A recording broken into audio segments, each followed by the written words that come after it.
call to order the regularly scheduled meeting for April 27th, 2021 of the Bristol, Virginia City Council. Would you please join with me in a moment of silent prayer?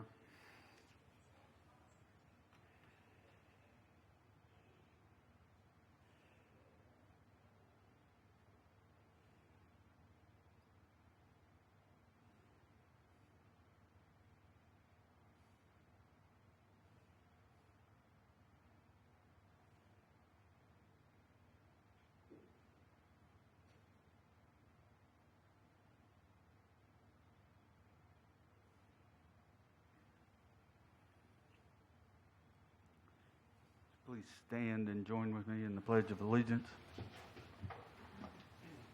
I pledge allegiance to the flag of the United States of America and to the republic for which it stands, one nation, under God, indivisible, with liberty and justice for all. I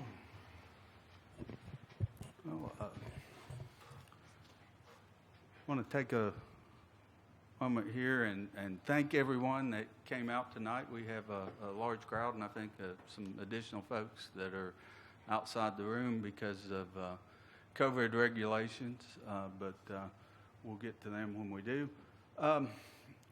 Before we get started tonight, there's quite a few public hearings as well as some other items on the agenda that I know a lot of people came to speak, and we'll make sure that everyone is heard.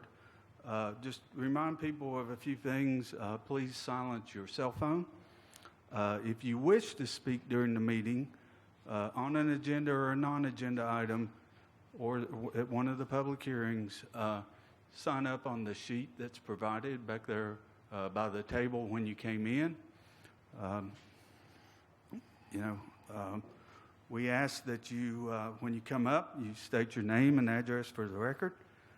We also ask that you limit your comments to 3 minutes. There's a series of lights for those that aren't familiar. When you have, I think, 30 seconds, the yellow light comes on. When the red light comes on, your 3 minutes is up. And at that point, please try to finish your thought or sentence. Because with what I anticipate the number of speakers tonight, we need to be fair to everyone and move along as well. Council members will listen and note comments, but do not engage in conversation during matters to be presented by the public and or during the public hearing. Staff will address comments, questions, and issues in a timely manner. So, that being said, does anybody else have any comments? No comments, but I would ask that, Mr. Mayor, that you have the clerk denote Councilman Mumpower's absence tonight. All right. Duly noted.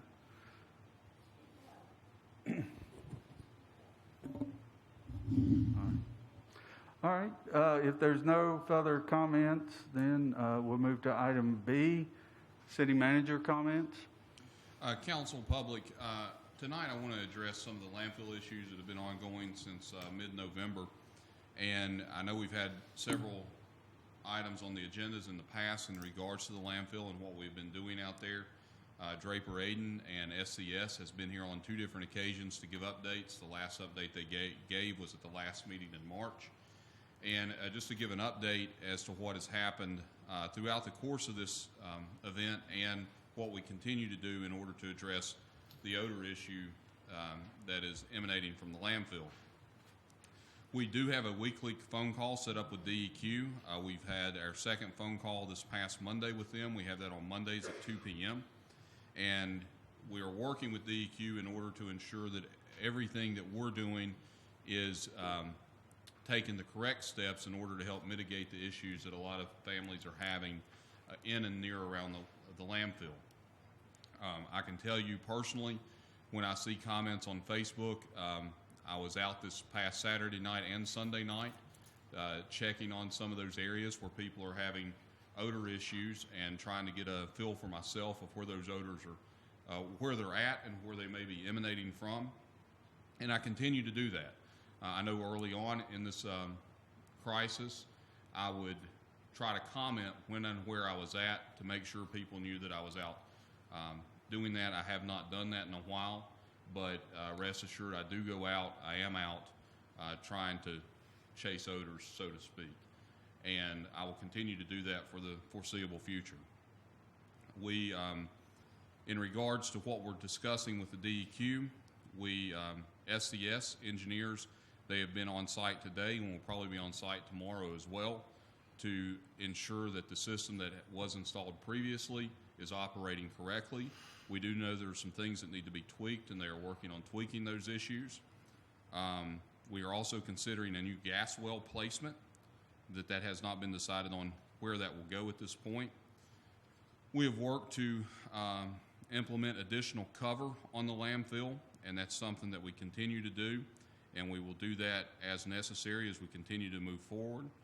There's also what is called gradient water. Gradient water is groundwater that is in between the liner of the landfill and the bottom rock quarry of the landfill, and leachate is a liquid that is in the landfill from rainwater collecting and everything else collecting. It's collected at the bottom of the liner. We're doing some analysis on the gradient and the leachate as well. We're also looking at, I don't want to call it a hot spot to alarm folks, but it's an area of the landfill that has a higher temperature than other parts of the landfill. That does not necessarily mean anything is happening that is truly detrimental, but it is something we're keeping our eye on. We anticipate having some analysis done over the next week or so in order to help us get a better idea of what that could be. More than likely, it's some sort of reaction with all the organic material that is in a landfill. We're continuing to monitor the odor issues that are arising and are impacting people's lives, and that's something that we are taking seriously and doing everything we can to mitigate as quickly as we possibly can. The one thing that I do want to talk to people about, while I recognize there's a Facebook page and I monitor that Facebook page all the time, it does, while that's a good way to communicate for some, we have to have a method in place that will make sure that we document everything correctly. We have submitted a draft complaint response plan to DEQ. I will have that up shortly so that people can look at that in order to make those complaints to us in a manner that we can keep track of, that will help our engineers ensure that we are looking at the correct places so that we can try to make some better decisions in the future as to how to implement a plan moving forward so that we can track where those smells are ending up at. We have 24-hour sampling that was completed in the month of March and sent to DEQ. We also have 24-hour sampling that is scheduled, that has been scheduled and done here in the month of April. Also upcoming in the month of May, we have 24-hour air sampling as well that will be sent off to for analysis and those results sent to DEQ. We are also looking at the wet well. The wet well is a well that is adjacent to the landfill that extends 300 feet down, and that is where our gradient water and leachate water is collected and then pumped out. We are looking to see if there's any issues within that wet well. We anticipate having a camera available within the next week to 10 days to be able to go down in that wet well and see exactly if there's any issues in that wet well that could be causing the issues that many families are suffering from today. We have previously had a flare system issue. That system has been up and running, and we do now have a plan in place as to how that system will be checked on a periodic basis. And that was the update from April 19th, and then the update from this past Monday is the odor complaint issue that I will have posted. One other item of note, it is something that's been going on for a period of time within the landfill. There is benzene that is coming in from somewhere that is being put back out into the sewer system. Since July, I'm aware of at least 3 notices from BVU notifying us that there is an excessive level of benzene in the sewer system that is being sent from the landfill out. That's nothing new. That's been reported on for years, It's just BVU has now sent us notices about that. We are working with BVU. Draper Rating is responding to those issues, and we're going to try to get that under control as quickly as we can as well. I'll be available after the meeting tonight if anybody has any questions. I would like to reiterate, I'm not a landfill engineer. I can give you in layman's terms what I know about the landfill, but as far as specifics, it may be better if we direct those questions to our consultants so I can get those answered to you more appropriately. Thank you, Mr. Eads. Thank you for the update. All right, we'll move to item C, matters to be presented by members of the public, non-agenda items. First person on the list is Ms. Marney, and you didn't specify exactly what you wanted to speak to tonight, Ms. Marney, so I don't know if this is one or not.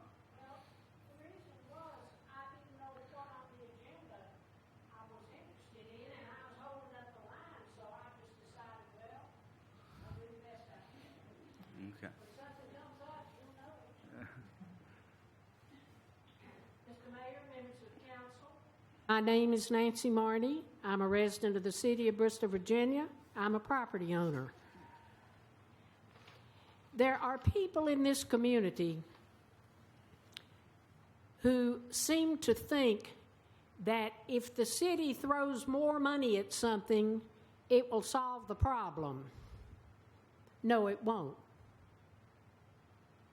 No, it won't. That's like throwing spaghetti on the ceiling to see what'll stick and what falls. It's crazy. Throwing more money at items is no solution. Now, I think that everything that the city manager has just told us supports what I'm going to say right now. We are at this time victims of our own folly, because through the years, things have not been done as they should have been done in the beginning. And we are now, $106 million in debt. I believe, Chief Financial Officer, that ought to be close enough. We are the victims of what was done inappropriately or dead wrong. And one of the philosophies for this was, well, it won't make any difference because we'll be gone and nobody will know the difference. I'm here. I know the difference. I know the difference. And if the city's records are correct, the city records will tell you, yes, there was a difference. And that is what we're paying for right now. We have continued to blunder along. I could talk to your point for a long time and tell you some things you don't know. We've blundered along. We've put Band-Aids on broken legs, and we have the results. $106 million in debt. We can't pay our bills. We can't do anything because we are strapped with a catastrophic debt that has to be paid. It has to be paid. Now, be aware of false assumptions. False assumptions. When a check clears the bank and is deposited into the account of the city of Bristol, Virginia, in the bank, then we know how much money we have. We do not know that until that check clears and is deposited.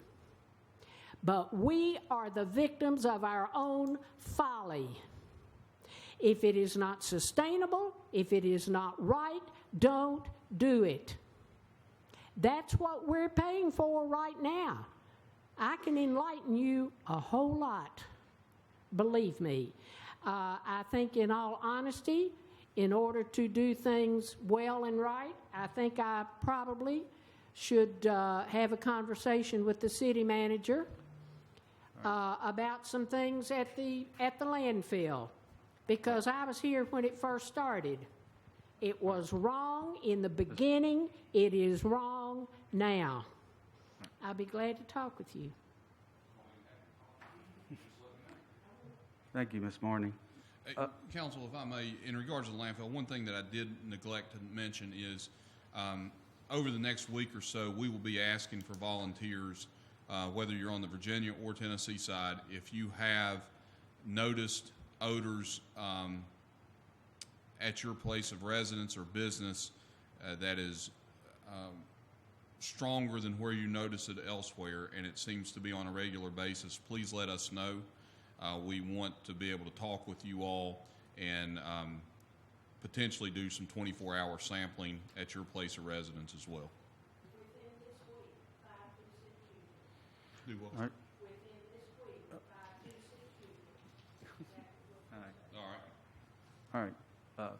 Thank you, Ms. Marty. Next on the list, Ms. Shannon Mother.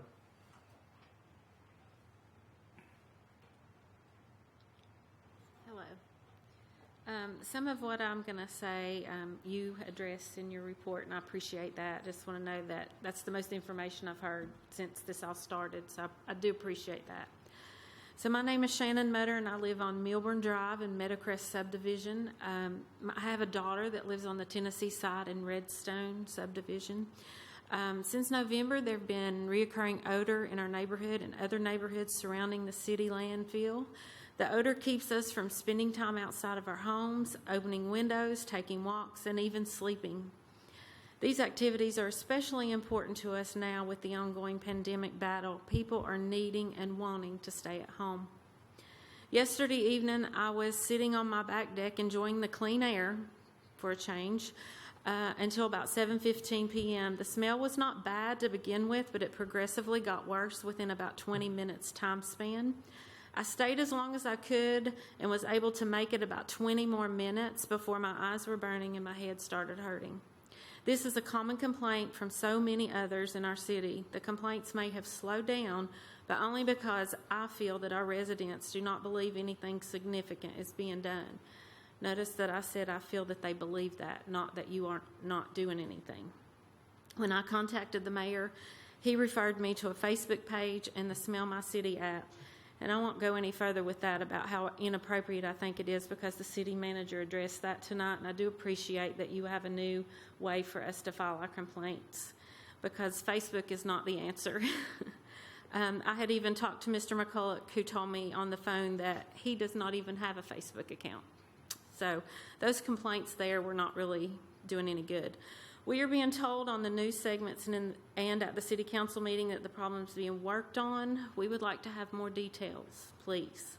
After contacting DEQ and emailing Crystal Basic, I was provided with an odor complaint response plan, and she also indicated that they would be at the landfill today, so we did appreciate that.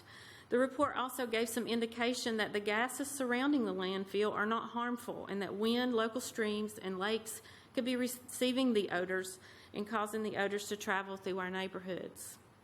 My opinion after reading the odor complaint response plan is that the monitoring from DEQ will continue for 3 years, and if the gases continue to show no hazardous level, then they would not require any action from the city. In addition to that, if there are no complaints, they won't even do any sampling. The residents of Bristol need at the very least to have a report indicating a timeline of when the odor will be eliminated. Whatever changed at the landfill this past fall needs to be corrected immediately, and the residents of both Bristols need to be informed with the details as to what caused it. We're required as property owners to keep our property safe and environmentally friendly, and that's all we expect for the landfill and our city officials. Thank you for your time. Thank you, Ms. Motor. Next on the list, Rebecca Evenden. Hi, Rebecca Evenden, 311 Meadow Drive. I primarily wanted to talk about communication regarding the landfill, but I want to speak to the point that Randy just made about 24-hour sampling. That 24-hour sampling is not actually testing for the right chemicals. I've talked a little bit about that with Crystal. Perhaps we could talk about that further, but I do have a concern that if you're continuing to do the 24-hour sampling with the analyses that have already been run, like from PACE, I can't remember the other company, but it's just not going to pick up on the chemicals that are actually most likely to be causing the caustic symptoms that people are experiencing. My background is as a chemical engineer, so I've been asking a lot of questions to try to understand what's going on with the landfill. One of my concerns, or my main concern, I think, is just communication between the city and residents in the city on this matter. I really think there needs to be a way for weekly communication to happen both ways. Engineers can't solve problems that they don't know about. So if people are, for example, I made tons of calls and emails to try to make sure that the people that are on the job doing the troubleshooting understood that there has been this acrid chemical smell in the air. Because as citizens, we don't know what's being communicated and not communicated. And then I think also just any time that we have really bad nights, and for me, I am lucky enough to live 2 miles from the landfill. So I'm not experiencing the brunt of what people are experiencing out in Meadowcrest or in Fairmount neighborhood. But I've still gotten a little bit of it, and I understand what they're smelling. And if I lived closer, I can't even imagine. But when people are going through these nights, they need to know what's going on with the city. And I think if there's even a general explanation being given of what work is happening each week, what they're seeing that could possibly be contributing to the fact that smells are worse, that would be really helpful. So perhaps that's something that we could discuss later too. Mr. Eads, I don't know, I'm happy to be available to discuss options for that, but surely there's something that the city can do to set up regular communication, even if it's just like a weekly phone call, Zoom meeting, whatever, to keep the city plugged in with the citizens and the citizens plugged in with the city, because it is an environmental health crisis. It's not just an odor issue, it's environmental health crisis. So if you want to speak to that, I don't know if you can or not, but if there's something that can be suggested to improve communication on a weekly basis, Well, it really needs to happen. that is I mentioned it previously, while Facebook is one form of communication, it may not necessarily be the best. And I hope people that are on that page, they recognize I monitor that page on a regular basis, and I try to respond when it's appropriate. In regards to, we do have a communication plan that we are working on to attempt to find a way to best address these issues so that people can have a specific place to go to and get the information that they need. We hope we'll be able to get that up and running here in the next couple of weeks. I think, though, that still doesn't plug in citizens and city and citizens on a weekly basis for cross-communication. Like, that's not... I think the odor complaint system's good, but go ahead. And, we will have the complaint system up so people can get that information to us as well. It's just going to be a matter of time so we can work out the kinks to make sure that, like you say, we have a dialogue between citizens and the city so that we are all on the same page and can do that at a reasonable time so that everybody's on that same page. Okay, thank you. Thank you. Thank you, Ms. Evenden. Next on the list is Mr. Michael Pollard.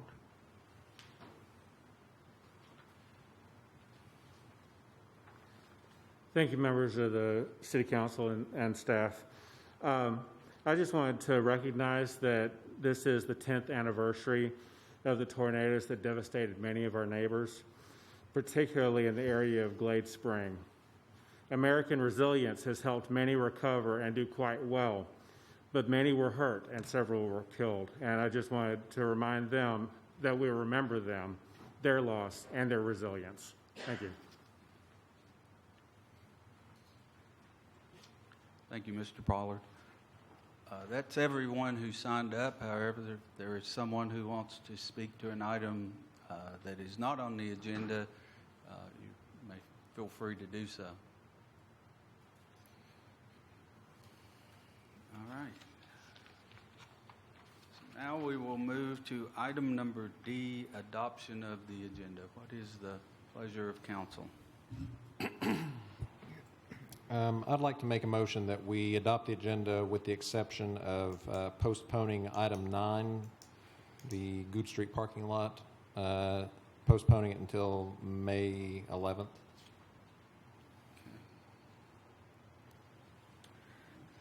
Second. All right, have a motion and a second. Clerk, call the roll. Farnham, Yes. Osborne, Yes. Wingard, No. Hartley, Yes. All right, regular agenda. Item number 1, presentation from the Virginia Department of Health, and I believe Dr. Shelton, there she is. Good evening. Thank you, Mayor, council members, Mr. Eads, and citizens of the community. We appreciate the opportunity to present about COVID-19 in Bristol, and most importantly, our vaccination efforts going forward, but looking again to understand some of the impact to our community. As we know, COVID-19 disease has taken a huge toll on the community of Bristol, as well as the state of the Commonwealth of Virginia, the United States, and globally. And we have fought very hard through the health department on many matters related to COVID for over a year now, for testing, case investigation, mitigation, as well as now vaccination, and we're thrilled to be in this vaccination phase. But as you can see, there have been over 10,000 deaths just in the state of Virginia alone. I represent the Mount Rogers Health District, which is 8 localities, including Bristol, Washington, Smith, Wythe, Bland, Grayson, Carroll, and Galax. And in the Mount Rogers Health District, we've had over 17,000 cases. In Bristol, we've had 1,430 cases with 90 hospitalizations and unfortunately 32 deaths. This represents, the deaths represent about 2.2% of diagnosed cases, and the hospitalizations represent approximately 6.2% of all diagnosed cases. These are slightly higher than state rates of 1.6% of deaths and 4.3% of hospitalizations. It does represent approximately, at 1,430 cases, approximately 8.6% of our population has had COVID. In the Mount Rogers Health District, approximately 9.2% of the population, and in the state of Virginia, approximately 7.7% of the population have had COVID. As we look at Bristol and see kind of the effects over the last year, we were very slow to start, thankfully, in Bristol. This gave us an opportunity to get more PPE available and other techniques for our hospitalization as far as diagnosis and treatment, and getting more testing supplies. As we peaked in on December the 24th, we hit a 7-day rolling average of 17 cases per day in the city of Bristol. We went down very quickly in January as vaccinations were able to begin, and hit our low point kind of the first week of March. However, since the first week of March, we've slowly been coming up again, and in particular over the last 2 to 3 weeks, we've had an increase of cases throughout Mount Rogers Health District and in Bristol also. When we look at testing positivity, which is kind of a corollary, we look at the height of testing positivity was over 25% back in December timeframe. We're down to approximately 10% positivity. They like you to be under 10% positivity. They really like you to be under 5% positivity. We have rarely been there throughout the Mount Rogers Health District. We also look at the effects of the disease. We look at hospitalizations. Currently, we look at Ballard's representation of hospitalization, which represents its 21 locality area that it represents. Currently, there are approximately 128 hospital beds filled with COVID patients, and that's amongst all 21 localities. The height we hit was back in the first week of January at 361 hospitalizations. I will tell you that a month ago, however, this number was at 64. So we've doubled in the last month from our nadir back at the beginning, middle of the March timeframe. So we look at cases, again, represented, I think, Ballard for this slide, with Tennessee and Virginia cases. We, of course, have a smaller population on the Virginia side than on the Tennessee side, but typically Tennessee cases are much higher than Virginia cases and tend to go up first, and then we'll see the Virginia cases go behind. In Bristol, particularly Washington County, Smith County, we are very affected by the cases in Tennessee. We have a lot of people that cross work in life as far as where they work and live between the two localities, so a lot of what goes on in Tennessee does impact us significantly. We look at average ages in our area. Generally, 50-year-olds have been our highest percentage of cases throughout the pandemic. However, you can see over the last 2 weeks we've had a shift, and we have a lot more teenagers now being diagnosed. As we look at, what are our current and future concerns, so we are having a little rise in cases. It's at a plateau. It's not going up exponentially, but we're keeping a close eye. We also had more outbreaks in our schools over the last month than we quite frankly have had throughout the whole pandemic. I mean, we've had a lot of cases in the community throughout the pandemic at certain times, and in December, our cases outstripped our ability to investigate them. But recently, we can still currently case investigate and contact trace every case in order to provide full containment as best as possible when people are working with us. However, we are seeing an increase in cases in our schools. We feel a lot of this is due to The schools are still doing a great job, especially Bristol schools and schools throughout the Mount Rogers Health District. They're still doing all their things, masking, social distancing, the mitigations, but we do feel that the variants are probably coming into play at this point. If we look at the variants of concern, the B117 is the UK variant, is very predominant in Virginia right now, as well as in Tennessee. The South African, we've only had one in the Southwest region in the Mount Rogers Health District and only one of the California variants. But the B117, they have finally said is in fact more transmissible, up to 50% more transmissible, and they have now said that it does also make people sicker, this variant. So what we are seeing as far as our cases is that we are seeing younger people sicker.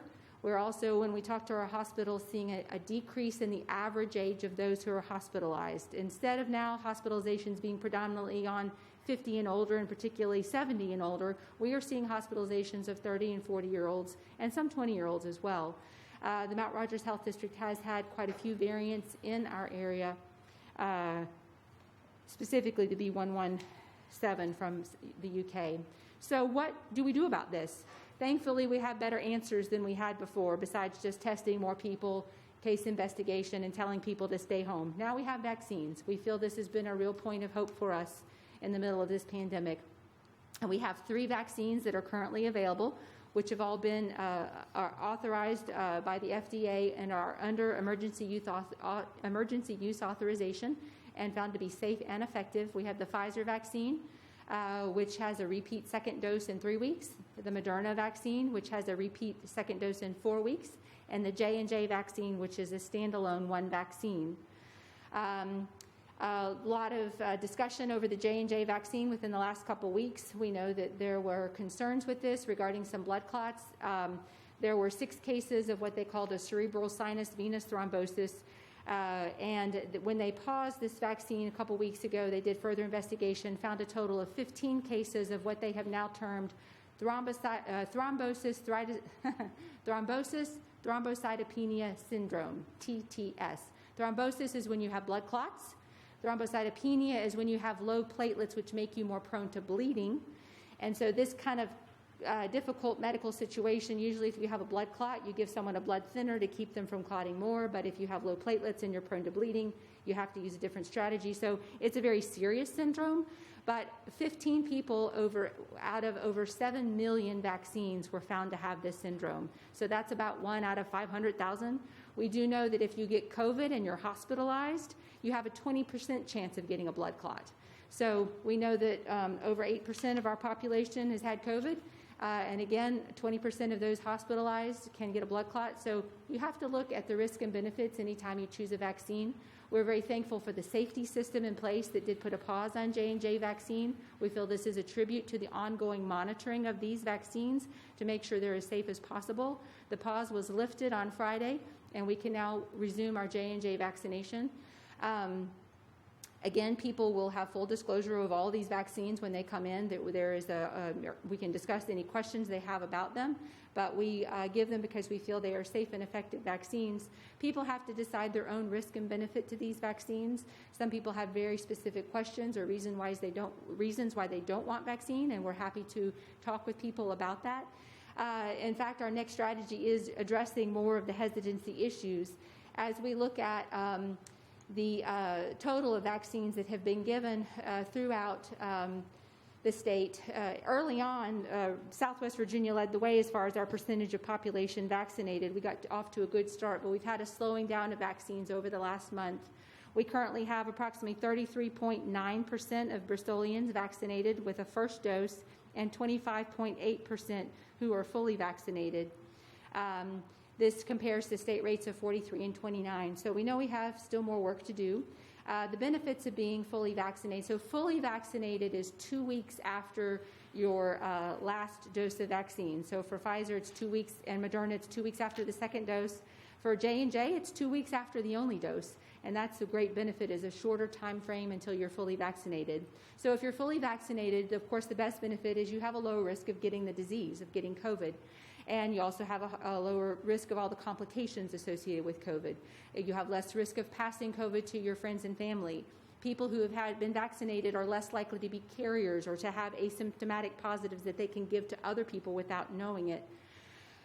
The other benefits are that if you're counted as a close contact, which means you've been within 6 feet for more than 15 minutes, normally we would have those people quarantined because they're at high risk of getting the disease. If you are fully vaccinated, you don't have to quarantine anymore.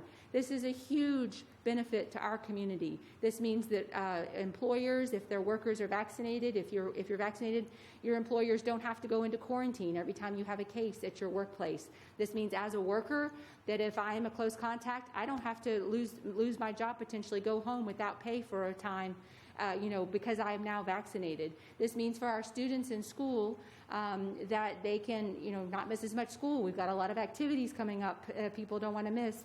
We have a lot of summer plans people have as far as travel, festivals, getting back to normal. Vaccines really are the way for us to get back to normal life or more normal life because this is the way that we can gather safely without the repercussions. So one thing I'll go back and mention about the vaccines, Pfizer is good for those who are 16 and older.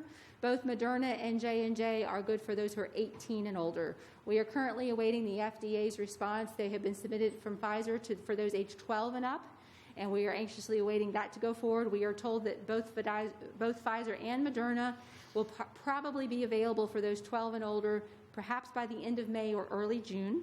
And then there are still ongoing studies from those who are 6 months and older. So we'll be awaiting to see being able to get our children vaccinated as well. So if we look at what is our work here in Bristol thus far, we have had a pod in Bristol every week since the beginning of January. In all localities throughout the Mount Rogers Health District, we've had a pod every week. We have had it mostly up at the Highlands Fellowship Church up toward exit 7. We are moving next week down to the Bristol Public Library where we'll be having our pod each week. We have been doing some local outreach as well. One thing, we have been into the high schools last week. We were able to go in as we were seeing our high school students having more and more cases. We said, what can we do? We can vaccinate. So we took Pfizer to the high schools, and we did this throughout actually all of Southwest Virginia. And we took it in and were able to give. 62 were interested. We're hoping that their friends will see that they've been vaccinated and did well and be interested in getting vaccinated too. This will be a huge thing for sports going forward. I know that everybody's been very focused on sports in the schools, and so this will be a great thing for them to get as many team members vaccinated as possible. We have worked with Bristol City Jail and appreciate Sheriff Maples and his staff very much for all they've been working with us on that. We've worked with the Bristol Housing Authority, Leisure Park. We are looking forward as we're transitioning. So as we've looked at vaccine uptake, we had a very high demand for vaccine throughout January, February. We didn't have much vaccine available through February. In March, we started to have more vaccine available, and especially in some of our local pharmacies, our hospitals, and healthcare providers. And so through the month of March, we were able to increase our vaccinations. And then in April, we finally had further supply, and per President Biden's mandate, as well as Governor Northam, then by the middle of April, everyone is now in phase 2. Everyone is eligible for vaccine. So it was kind of like as soon as everyone was eligible for vaccine, nobody seemed interested in it anymore. So we had a lot of demand. Our clinics were very full, and then all of a sudden, not so much interest in the vaccine. So this is where we're kind of changing our strategy, where we go out more locally rather than having one fixed sites for people to come to. We're going out into the community more and looking forward to more outreach. We also know that we have a lot of great community partners giving vaccine. We also know that Tennessee opened up several weeks beforehand, and we're able to give anybody who wanted a vaccine, and a lot of people who wanted a vaccine just went to Tennessee, and that's great. I'm happy for people to get vaccinated as soon as they can by anyone they can, and we're thrilled about that. So we do have some other outreach planned. We had a site visit today at the Bristol Mall and potentially looking at going there on the 12th, I believe, of next week to set up there at the Bristol Mall to have another site of access locally. We're working with the Household of Faith Community Church. Thank you very much. To Jackie Knopflin and her church regarding having vaccines at other places in the community.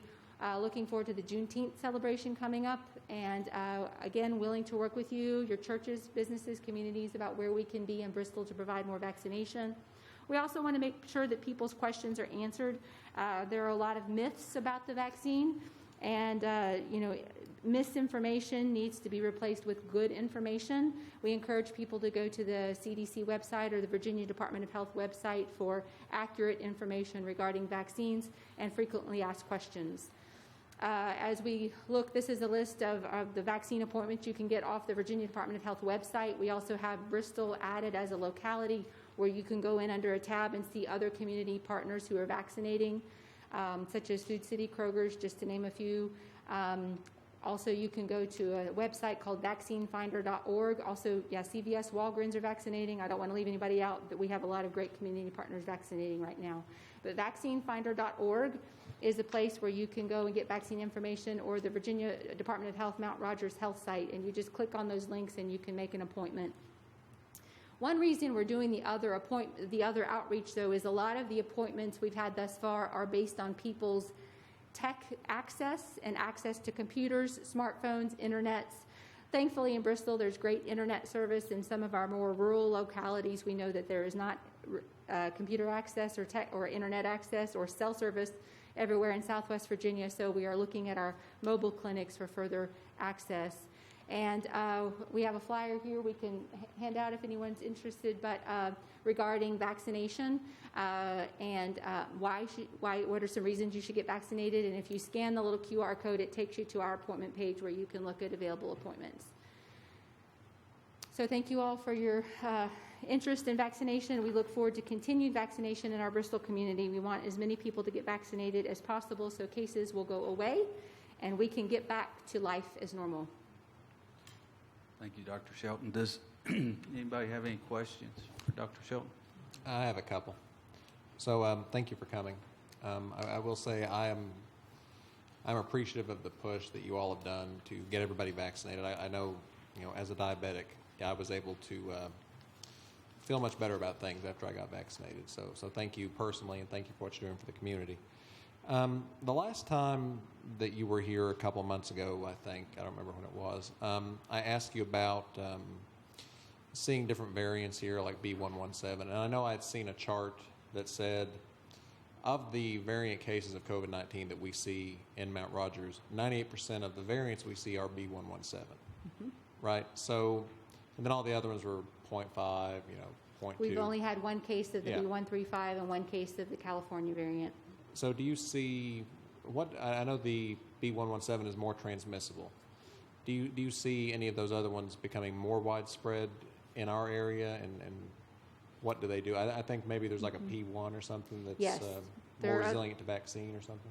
Yeah, so one thing, just a caveat about those numbers is that doesn't mean that that's all the variants that have been, like that 78 number on the B117, that doesn't mean there's only been 78 cases associated with that. That is only a random sampling of cases that get selected. Now, we have specific cases of concern that we'll send for a whole genome sequencing to see about those variants, but that's only a representation and will not indicate every single variant that has been here. Specifically on the B135, that was a South African variant, that was a travel-related case, and the other one the California variant also seemed to be isolated, but the B117 is very rampant around us. The vaccines have been studied, and we are told that they are effective against it. Like I said, we do know that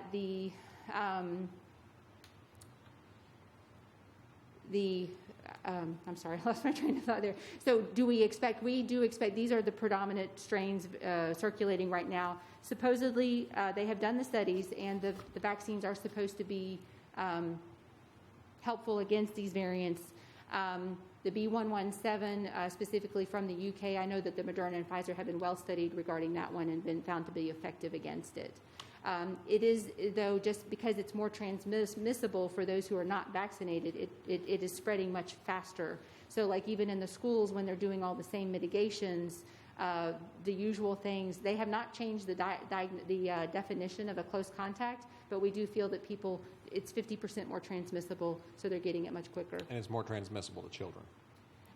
All over. Yeah. So... But none of the children are vaccinated, so yes. So one other thing that I had read about B117 is that eventually at some point it would be the dominant strain overall. So is that the case where we are now, or is that the direction we're going in? Again, it's hard to say. I had seen numbers early on in April that Virginia's cases were approximately 30% of the B117 and Tennessee's were over 50% of the B117. But again, because not every case is sampled, it's hard to say. But it's curious to me because we've had a lot more transmissibility. I'm actually covering the Lenawisco and Cumberland Plateau health districts right now, all to our west. They have not had nearly the cases that we have had in Mount Rogers, and not as much of the local outbreaks in the schools and that sort of a thing as well. So for whatever reason, in our little area, we do seem to have more of the B117 at this time. We know that a lot of our numbers will more closely mimic Tennessee's numbers than some of the rest of Virginia. So it is quite possible it will become predominant in our area, but again, that's why we need the vaccine, so that people can stop the transmission of the disease. Thank you. Thank you. Any other questions? I have one question, but before that, I want to say thank you for the work that you've been doing. I appreciate it. I know you've over the last year, a lot of hard work, and hopefully we're starting to see some glimmers of hope towards the end, but still a lot of work to be done. And I appreciate what you and everyone at Mount Rogers Health District is doing for our community. I did notice you were talking about the vaccines and the appointments. And do you foresee a time where you won't need to make an appointment, where people can just kind of drop in? Do you kind of see that coming soon, or? Yes, thank you for that question. In fact, our event at the public library will be, you can sign up for it in advance, but we will also take walk-ins. Also, our event at the Bristol Mall, you can sign up in advance. We will also take walk-ins. So both of these will take walk-ins. We'll also be having vaccines at the health department locally here in Bristol starting next week. For those, we do recommend signing up. We can take a limited number of walk-ins. It gets a little tricky because the vial, depending on which vaccine it is, holds either 6 or 10 or 5 doses, and we try to make sure we empty up the vials. If we have extra vaccine at the end, we call around and try to see if somebody else needs a vaccine. So, but we will be taking walk-ins both at the library as well as at the mall. And with both of those, at the mall, at the library, are you scheduling things outside of the normal 9 to 5? Because I've noticed on the news, I think the Dragway, Speedway, Sullivan County did that because they were finding that a lot of the people, they had to work during the day or other commitments, so it was hard to get people there during that window, and trying to meet people where they're at, which I know is something you mentioned that you're kind of getting into that phase now. So yes, we are looking at the Bristol Library. I'm not sure the hour. I think we were looking at the library. I'll have to make sure. I'm thinking 3 to 7. I'm not for sure on that one. And I think also at the mall we were thinking of an afternoon evening event as well. So we will definitely publicize those and make sure that everyone's aware. okay.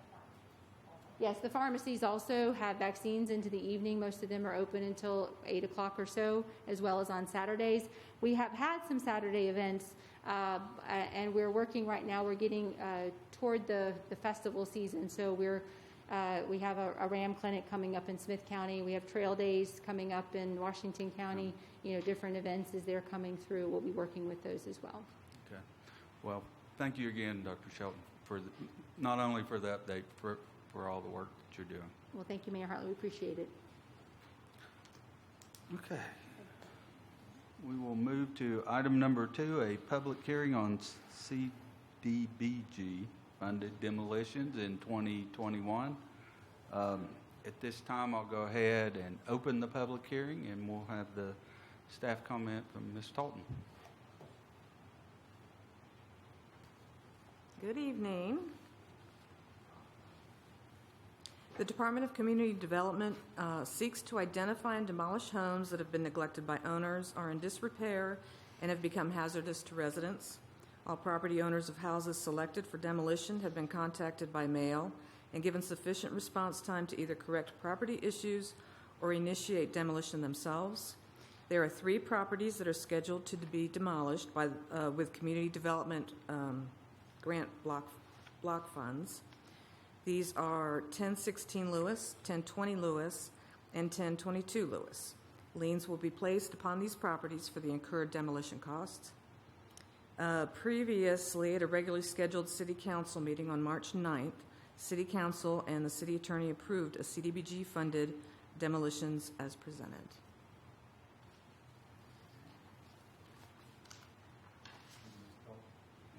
Thank you, Ms. Talton. This time, we'll have public comment. No one had signed up to speak at the public hearing. However, if anyone would wish to, we can go ahead. All right. Hearing no comment, I'll go ahead and close the public hearing. And we'll move to item number 3 on the agenda, a public hearing regarding CDBG Program Year 2021 Annual Action Plan and Home Funds. At this time, I'll go ahead and open the public hearing, and we'll have the staff comment from Ms. Toll. Thank you.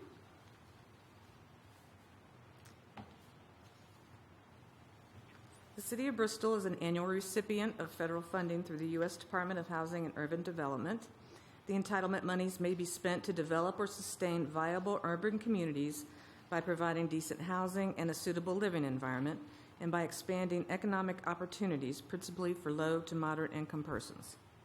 All entitlement monies are dispersed through the city's CDBG program. The city's CDBG award amount for program year 2021 is $265,409.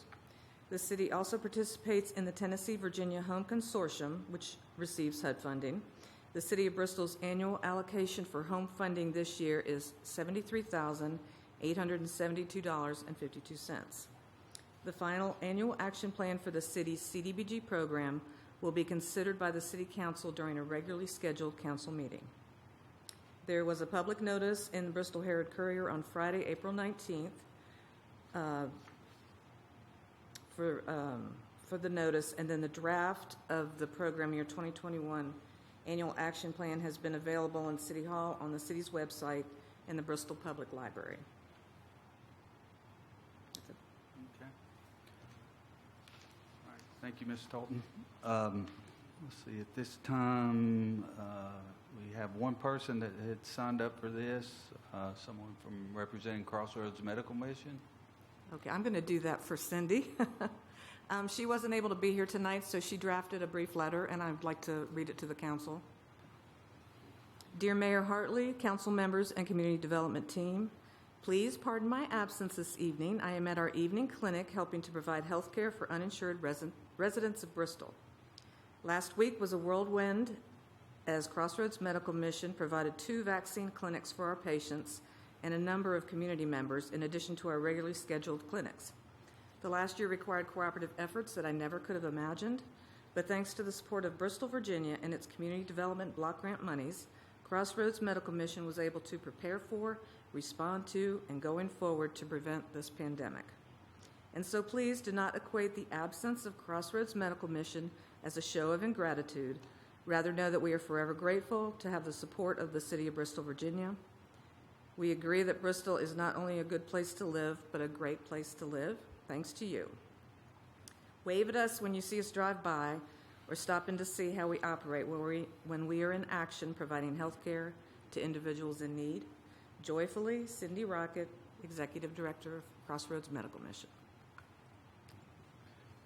All right.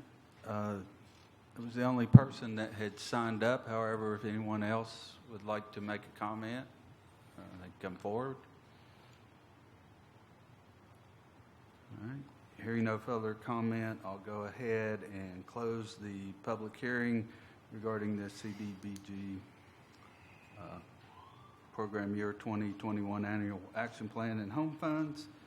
And we'll now move to item number 4, council approval to provide CDBG-CV funds to Bristol Redevelopment Housing Authority for delinquent rental and mortgage assistance to LMI residents in Bristol.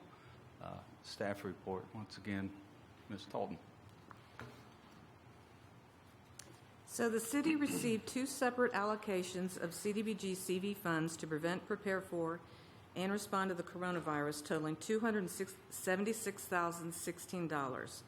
$44,784 has been drawn down to date. The majority of these funds have been allocated and contracted to public service agencies. Approximately $68,000 was approved by council to be reserved for future unanticipated economic development and/or public service activities that prevent, prepare for, and respond to the coronavirus. There's currently a balance of $65,497 in that project. The Bristol Redevelopment and Housing Authority has requested $70,000 from the city's CDBG-CV allocation to be used to assist Bristol residents with delinquent rent or mortgage due to COVID-19 financial hardship. Strict eligibility criteria and guidelines will be followed through the application process, and BRHA will provide case management services to those residents receiving the funding to further support them as they strive to gain stability. This is a HUD-approved use of CDBG-CV funds. BRHA has not previously received any other CARES funding for this purpose, and funds will be drawn down on a reimbursement basis. At a regularly scheduled council meeting on June 23, 2020, Council approved an amendment to the 2019 CDBG Annual Action Plan to incorporate the first round of CDBG-CV funding and staff recommended allocations. So at this time, we're recommending that the council approve the use of up to $65,000 in CDBG-CV funds to pay landlords delinquent rent or mortgage for Bristol residents who have experienced financial hardship due to COVID. And we are joined tonight, in case there's any questions that she can answer, Ms. Lynn Pennell with Bristol Redevelopment and Housing Authority is here as well to speak on their behalf. Okay. All right. Any questions? I was going to say public comments. Ms. Pennell signed up, so I don't know if she had a statement she wanted to make or just to answer any questions. Well, I will say thank you very much for the opportunity. And the Bristol Redevelopment and Housing Authority has, as you are aware, the new Envision Center, which serves the residents of Bristol, Virginia, not just the residents that live with Bristol Housing Authority.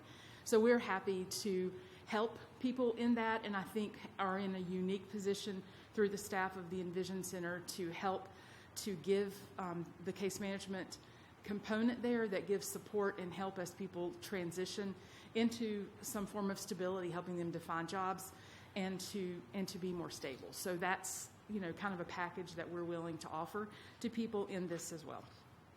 So, any questions? All right. Thank you, Ms. Pennell. No one else had signed up to make a comment. However, if anyone would like to, again, Ms. Marnie. Well, she had signed up, but she just didn't indicate which. Put my name down. I didn't know Oh, that's fine.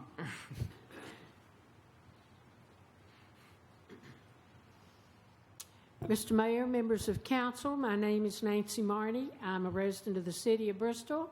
I'm a property owner. I have a question, and my question is as a result of a situation that arose in recent years. Let me be tactful. In recent years. Who actually checks to be sure that the CDBG money is used as it was directed? Now, the reason I'm saying this is there's a little hanky-panky that went on, and that's as far as I'm going to go. I know what I'm talking about. But there has been some hanky-panky. And what I want to know is, and I feel that this lady is probably very capable of seeing to it that the money's used as it was directed. But my question is this. When this council directs money from CDBG to be used for this purpose or that purpose or that purpose, who follows up to say, yes, it was used exactly like it was supposed to be, as opposed to a little hanky-panky along the way? Do we have that mechanism in place? I mean, is it understood by someone that's my responsibility?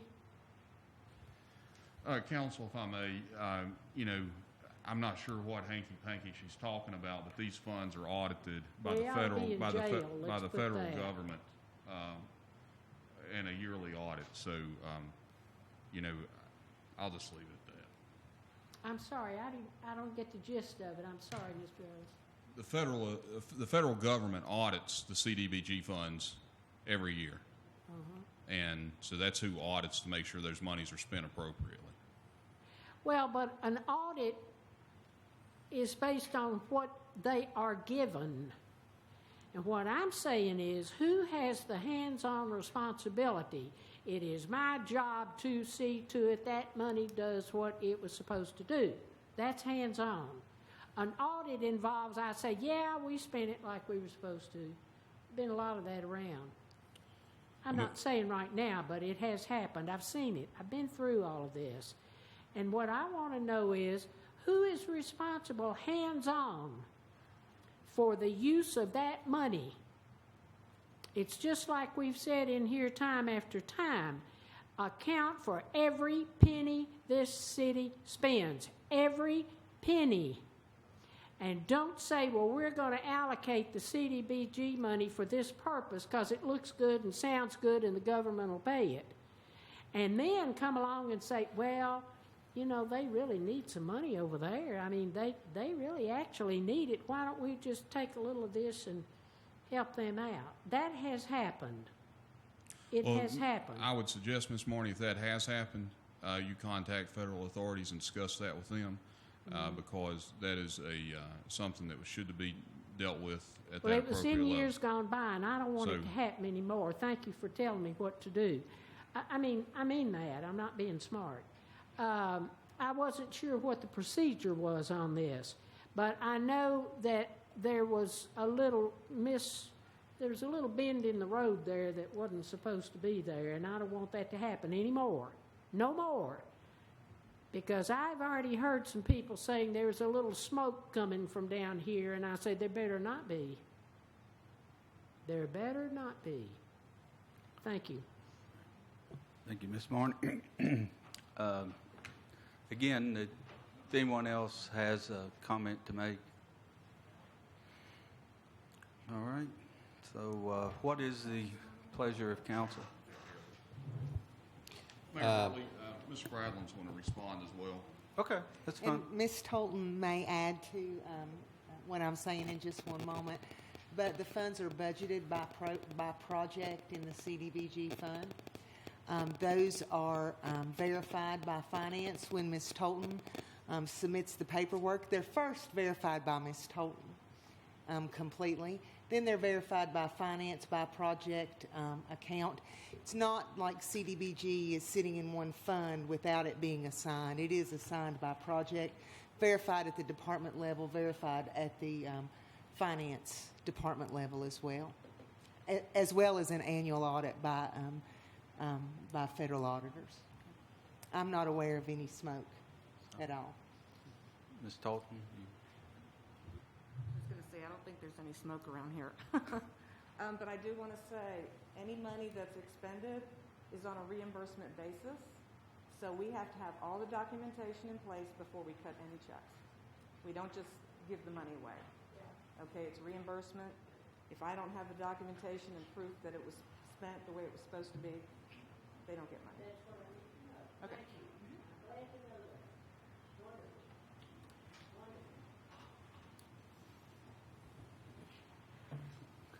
Any other, well, we moved from comments. I think I was waiting on a motion. I move to approve the item as presented. Second. A motion by Councilman Osborne, a second by Vice Mayor Farnham. Any council discussion?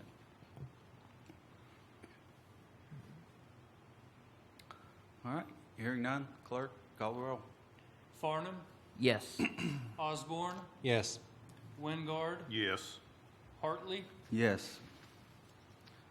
All right, we will move to item number 5, approval of the, I guess that's program year, PY 2021 CDBG Annual Action Plan. Once again, Ms. Tolton. Last one, I promise.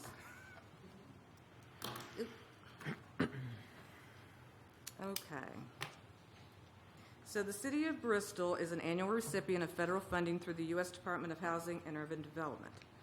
The entitlement monies may be spent to develop or sustain viable urban communities, by providing decent housing and a suitable living environment, and by expanding economic opportunities, principally to benefit low to moderate income persons residing in the city. All entitlement monies are dispersed through the city's CDBG program.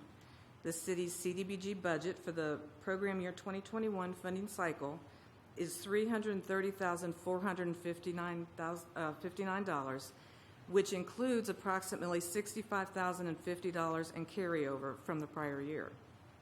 The City of Bristol also received a home allocation of $73,872.52, which will be used for major home rehab and reconstruction. The final step in the annual funding cycle is to establish the approved annual action plan for the CDBG monies in that program year. Each year, the city must develop an annual action plan that provides a blueprint to HUD as to how the city will spend its CDBG funding. The annual action plan is developed by the city's Department of Community and Economic Development and is based upon identified needs of its low-income residents and communities within the city. All activities must be part of the city's CDBG consolidated plan, which is established every 5 years. It outlines the city's goals and is submitted to HUD. The first public hearing was held on March 9th, 2021, with a notice published February 19th, 2021. The notice of the second public hearing was published April 9th, 2021. A 30-day comment period was held between March 9th and April 9th of 2021. There had been no public comments received. A team from Community Development reviewed and scored all public service applications and made recommendations to the council subcommittee, who then made final recommendations. And I'd like to thank Councilman Wingard and Osborne for their time and assistance with this. Okay. So if you look up at the PowerPoint, and Councilman, I gave you each a copy because I wasn't sure if the chart would show up very well. So you all should have a copy of this PowerPoint. So the annual action plan has been drafted and original recommendations were made by the staff. It was then reviewed, fine-tuned, and approved by the council subcommittee. Total awarded by HUD was $265,409. Total home award was $73,872.52. So administration, we were able to use up to 20% for admin, which is salary, travel, supplies, public notices, and so we have allocated $53,082 for that. City projects and activities total $179,091. This is sidewalks, demolition, home repair, code enforcement, economic development, and other public improvement projects. And then we have the public service category, which we are capped to only 15% of the award can be used for that. And this year, we are allocating $33,236. And public service organizations include Crossroads Medical Mission, Kings Mountain Supportive Housing, Children's Advocacy Center, Appalachian Independence Center, and Girls, Inc. And also included in this PowerPoint is it's projected we're going to have carryover funds from last year, totaling about $65,050. And I wanted to go into a little bit more detail about the carryover that we're going to be using, and this is the balance from prior years. One thing I want to mention, if you keep money in a particular activity for too many years and don't spend it, you need to use it or lose it. So a couple of these, I'm suggesting that we move the funding to another activity where it'll be used. So I am suggesting that we temporarily suspend the home maintenance partnership program due to disuse. This is similar to the home repair program, except it's not due to safety issues. It's more aesthetic for homes, and the applicant has to put in a little bit of money themselves. So I'd like to reallocate that balance. It's approximately $30,000 to the emergency home repair program. This program needs the money. I have a current waiting list of at least 10 applications. The projects are getting more expensive as construction costs go up. I have no doubt in my mind that we'll be able to utilize this funding. Additionally, we had $15,050 in carryover from Stonewall Jackson Elementary School elevator project from last year. I'd like to move that balance to sidewalks. That money, the project didn't cost as much, and so that was left over. And then we have $21,394.87 in unused economic development. And this is one of those, if we don't use it, move it, we're going to lose it. So we're going to go ahead and move this, and we're going to use these funds over to the Jones Creativity Center, which falls under economic development, and also some sidewalks. Okay, so here is the total allocation. This does not include the public service projects. That's going to be on the next page. So this is administration and community projects. And you'll see they're all listed, project title, and they're basically most of them are for the city. And we have the allocation, and then to the right on the far right-hand corner, we have balance carryover that's left over that we're going to add to that. Do we have any questions about this part? As you can see, we really want to target a lot of the funds to sidewalk improvements. The city's identified several areas that we really feel for pedestrian safety we need to put sidewalks in. So that's kind of a priority for us right now. My question, it appears you're a little low in the sidewalk. If I take what was on the page before, and you only put 6,000 over to Jones, you have 2905. It should be 3444, a little more. What? I'm sorry. The numbers are off? Yeah. Well, if you take the unused economic development, and only 6,000 of that goes to the Jones Creativity Center, the balance would be higher than what you're showing. Slightly. If I understood that right. Because you have 1550 plus 15,394. So that would be more than 29. Well, some of the 2950 went to the Jones Creativity Center.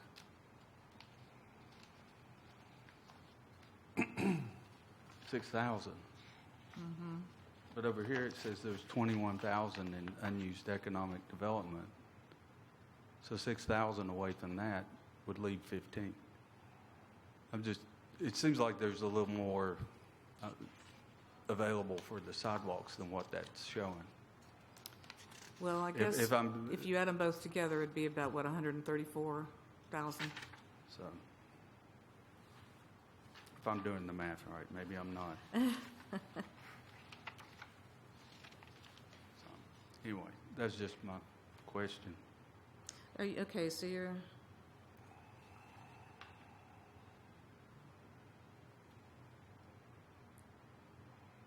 I think I see what you're saying.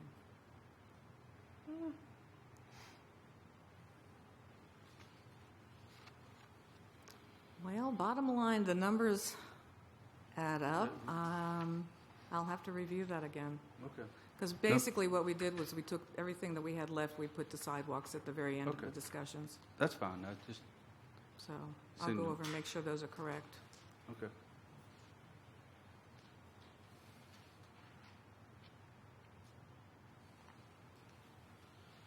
Any other questions about those for now?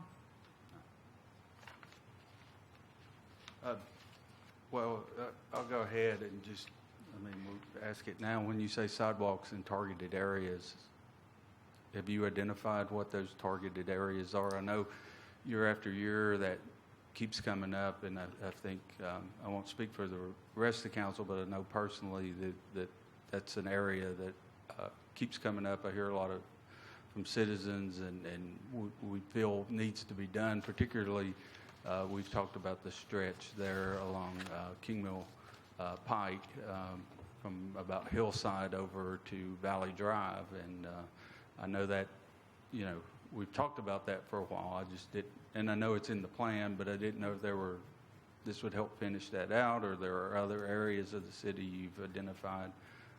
Well, it's pretty much still the same areas that you're talking about. They do have to be LMI areas. I think the issue is coming up with the funding, because a lot of times, Wallace could help me with this, but a lot of times you need different funding sources to be able to actually complete a project. And I think the last couple of years we've been trying to put funding sources together. But in our discussions with the subcommittee, we're hoping we could at least maybe get started on some of the areas that we talked about that are targeted areas. So, and I think Wallace and I briefly talked about it the other day. So they're still targeted. But we hope if we can get a little bit more money in there, we'll be able to at least get a good start.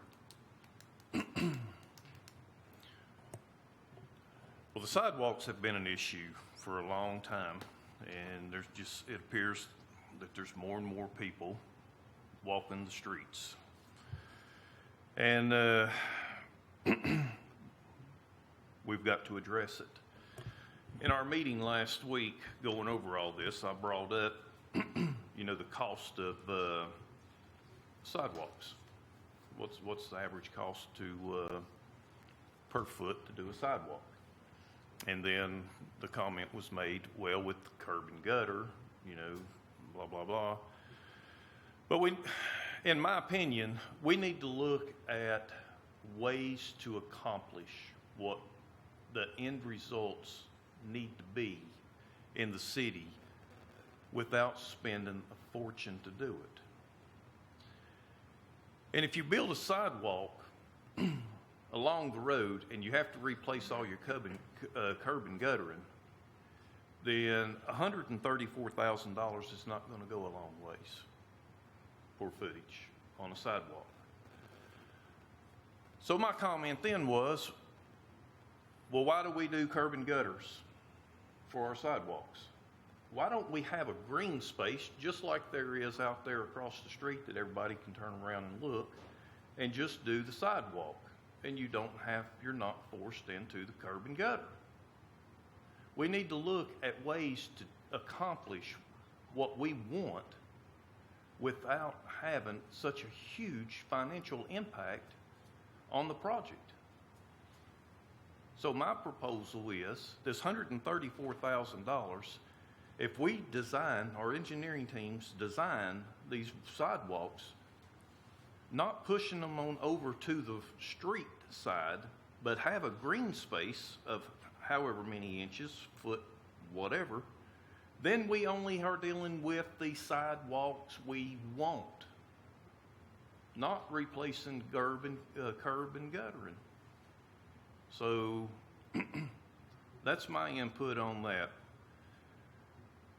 is to try to keep the cost down to accomplish what we need, because we desperately need sidewalks in this city, up and down Lee Highway, through Kingtown, and several other sections throughout this city. There is more and more foot traffic, and it needs to be addressed. And I appreciate the committee being willing to move more money towards sidewalks, because that affects everybody in the community.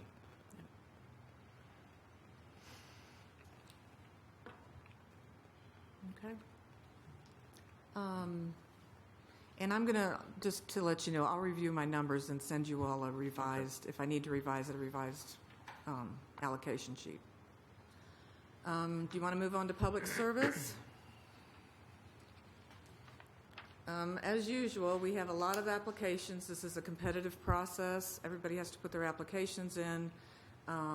We don't have a whole lot of money to go around, and even though we try to make the pool smaller every year, it doesn't happen, and these are such good organizations that we try to share the funds with everybody. So what you'll see up here is the applicants, the project title that they have. They're all public service categories, what they requested, and then what the allocation amount is. We have 2 new programs on here. We have the Envision Center that Ms. Pinnell mentioned earlier, that's part of Bristol Redevelopment and Housing Authority. And then we have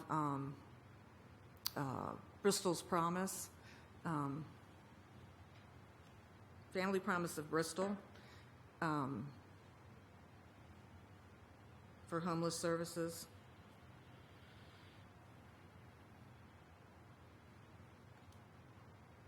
I wonder why I'm not seeing that up there. Okay.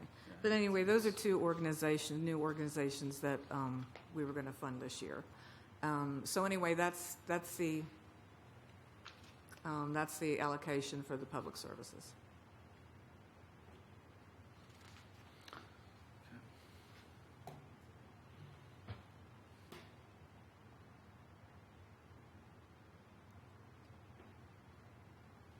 Any questions?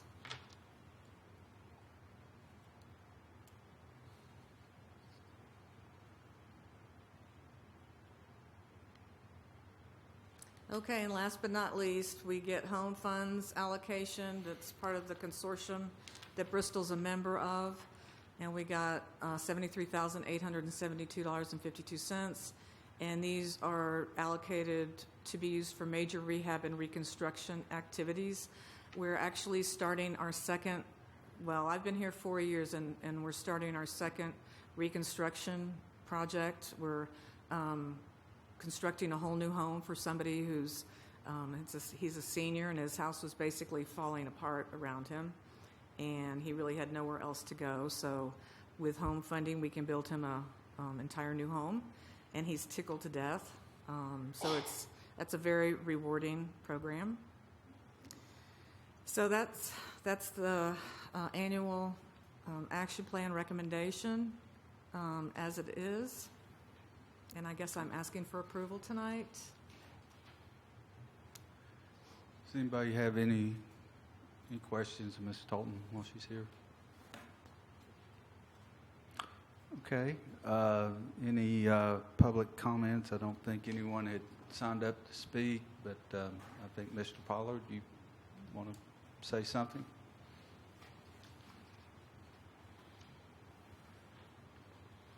Thank you for the opportunity to speak. I didn't give my name and address earlier. For the record, Michael Pollard, 140 Ashley Drive.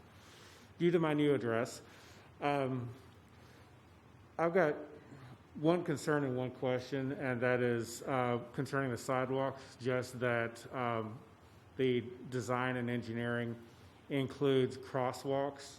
We have some very nice sidewalks and multi-use paths that in some places are difficult to get to for lack of crosswalks to get to them. And the other is a question concerning the Envision Center, because it was my understanding that that was not going to be funded by the city. I understand this is more federally funded through HUD, because that's where the CDBG funds are. But I was just thinking, since it wasn't supposed to be city funded, maybe those funds could go someplace else. I'm not saying they're not a worthy organization, but since they were intended to be funded by other sources, maybe these funds should go to a local organization that makes other use of them. Thank you. Thank you for your comment, Mr. Pollard. I just wanted to mention the Envision Center is it's a new project that's getting started. Envision Center is a HUD designation that they were very proud to receive, and there was no funding attached to it. So they have to get outside funding to run the program. And one of the reasons we were funding it is because they are trying to get off the ground floor. So I'll just add that. All right. So this is a one-time thing? Well, that or you can see if they can prove themselves during the year and see how good the program runs. Like I said, everything is reimbursement, so we don't give out money unless we get deliverables and we won't be getting it. So they may apply next year, and then we'll have the same option for the funding amount. Okay. All right. Anyone else want to make a comment? Okay. At this time, I'll entertain a motion. I move to approve the 2021 CDBG Annual Action Plan as presented. Second. Okay, we have a motion by Councilman Osborne, a second by Vice Mayor Farnum. Any discussion? I will say just briefly, you know, as one of the two members of the subcommittee, I just want to thank you for putting this together and then for going over it with us. I know Councilman Wingard and I don't necessarily always agree on things, but I think this is maybe the third year that we've paired up to do this, and it's always good to be able to work with him and with you to be able to not only do some things for our city, which I think we all have a goal of making the city more walkable and more accessible for low-income people and, you know, older people who might not drive, but also, you know, to be able to give some of this money out to some of these very worthy organizations that make requests and you know, maybe, you know, Councilman Wingard might want to see more go to one, I might want to see more go to the other, but we're usually able, with your help and keeping us from strangling each other, to find a happy median. So I do appreciate working with both of you on this. Any comments? I think you guys make a great team working on that together. Just wanted that in the minutes. It's like Batman and Robin. Batman. I'm not going to ask which one's which. So. I think we know. No, I do want to thank both of y'all for serving on that committee. It's I've done it over the years, and it's really interesting to hear and see, and you realize there's way more need in this community than resources through Community Development Block Grant to meet it. So I appreciate you trying to find that balance, and Councilman Wingard, I appreciate your advocacy for the sidewalks. We talk about that a lot, and it's definitely something that's needed, and hopefully that little extra bit will help get some of that project off the ground, because I know especially that area through Kingtown there along King Mill Pike, I drive through there just about every day, and I always see people walking in the road or riding scooters in the road or pushing baby strollers in the road, and it's just not very safe, and I think especially when that Dollar General opened up there at Valley Drive, that really made that, for a lot of people, a much more traveled stretch of road. So I hope we can get to that, or at least get it underway. I just wanted to thank the councilmen, and they do make a good team on the subcommittee, and I think their different perspectives make the allocations a lot stronger for that. Okay. All right. If there's no further discussion, then clerk, please call the roll. Farnum, Yes. Osborne, Yes. Wingard, Yes. Hartley. Yes. If it's all right, I think at this point we'll go Thank ahead you. and thank you, Ms. Talton. We'll go ahead and take a brief recess, about 5 minutes or so. All right, we'll move to item number 6, the public hearing on the city manager's fiscal year 22 recommended budget. At this time, I'll open the public hearing, and we'll have staff comment. Council, tonight is a public hearing on the recommended budget that I presented on April the 6th, 3 weeks ago tonight. That was the recommendation of myself after reviewing everything with department heads over the course from January through the end of March, and we'll welcome public comments on those recommendations now. Okay. At this time, anyone who would like to make a comment may. Don't believe anyone had signed up for this particular item, but you're more than willing to comment.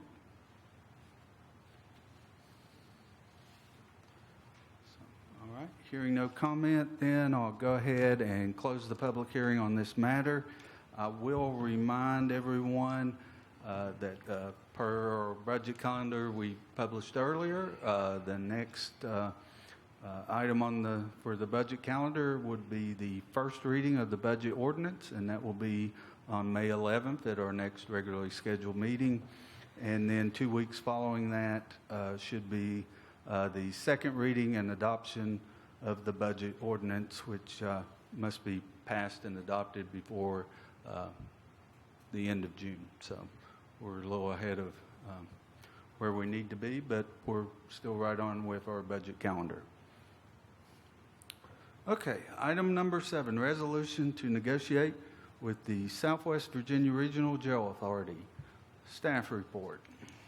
Council, tonight before you is a resolution that would allow me to begin negotiations with the Southwest Virginia Regional Jail Authority in order to transfer City of Bristol inmates to the Southwest Virginia Regional Jail. As you all know, we have worked on this issue since the spring of 2018. In the spring of 2018, we began the judicial assistance program for inmates, which allows individuals who are sentenced to a term of confinement to serve a portion of their sentence on home confinement with other restrictions and conditions, one of those which includes getting a job. That program has been relatively successful. However, I would like to see an additional 40 to 50 people in that program to truly consider it a success. However, it has saved the city money over the past 3 fiscal years and will continue to do so as long as we continue to fund that project.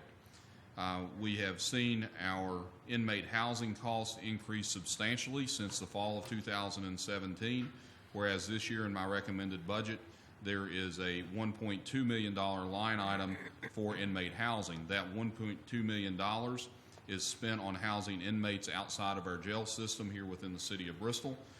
We currently have approximately 175 inmates, I take that back, 105 inmates at other jails across Virginia, some in Abingdon, some on the Eastern Shore. As we continue to see the number of inmates increase over a period of time, we have addressed this issue not only with Davenport, our financial advisors, we have addressed it with the Sheriff's Department, the Commonwealth Attorney's Office, and our local judges. At this point, the city is not in a position to borrow money to build a new jail facility, and we have to do something different at this point. So tonight, I'm requesting permission to go ahead and begin negotiations with the Southwest Virginia Regional Jail Authority. All right. Thank you, Mr. Eads. We did have one person sign up to speak to this issue, Mr. Charlie Thomas.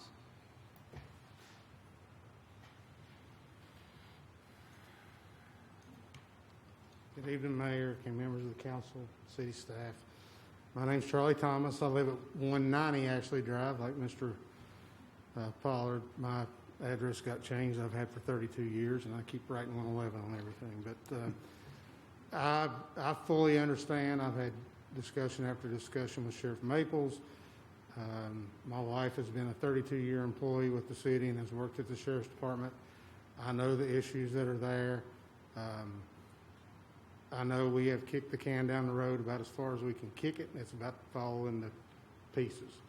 But there's more than just a money savings that needs to be looked at here. The loss of jobs is a big one, but public safety is a big issue. I watched the council meeting where Davenport and Associates made their presentation. You know, they put $500,000 in that budget for transportation costs. And my question is what happens when a short-staffed PD ends up arresting 2 people out of the same incident, and now those 2 officers are at the jail in Abingdon and somebody is in a fight for their life and no help's available. So, you know, if we're going to send our officers 30 miles outside the city, we're going to have to look at hiring more officers to maintain staffing levels on the street, and that just adds back to the cost of all this. I don't know what the answer is. I know a lot of wise people have looked at this and tried to come up with some solutions. I think a lot of the stuff has been hampered by the onset of COVID, and that has kept DOC from picking up inmates. I know they came a few weeks ago and picked up 30 or 40, and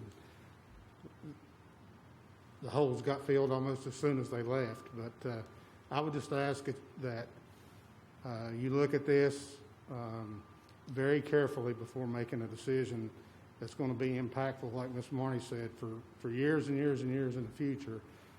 and is going to have not just a financial impact on the city, but potentially a public safety impact. And not to mention the logistics of people that have family incarcerated, trying to do visitation and all those other things that go along with moving all these inmates 30 miles up the road. So, thank you. Thank you, Mr. Thomas. You were the only person to sign up to speak, but if anyone else would like to make a comment, I'm more than happy. Ms. Marnie, well, I saw the sheriff. You want to let Ms. Marnie go first? Sheriff? Okay.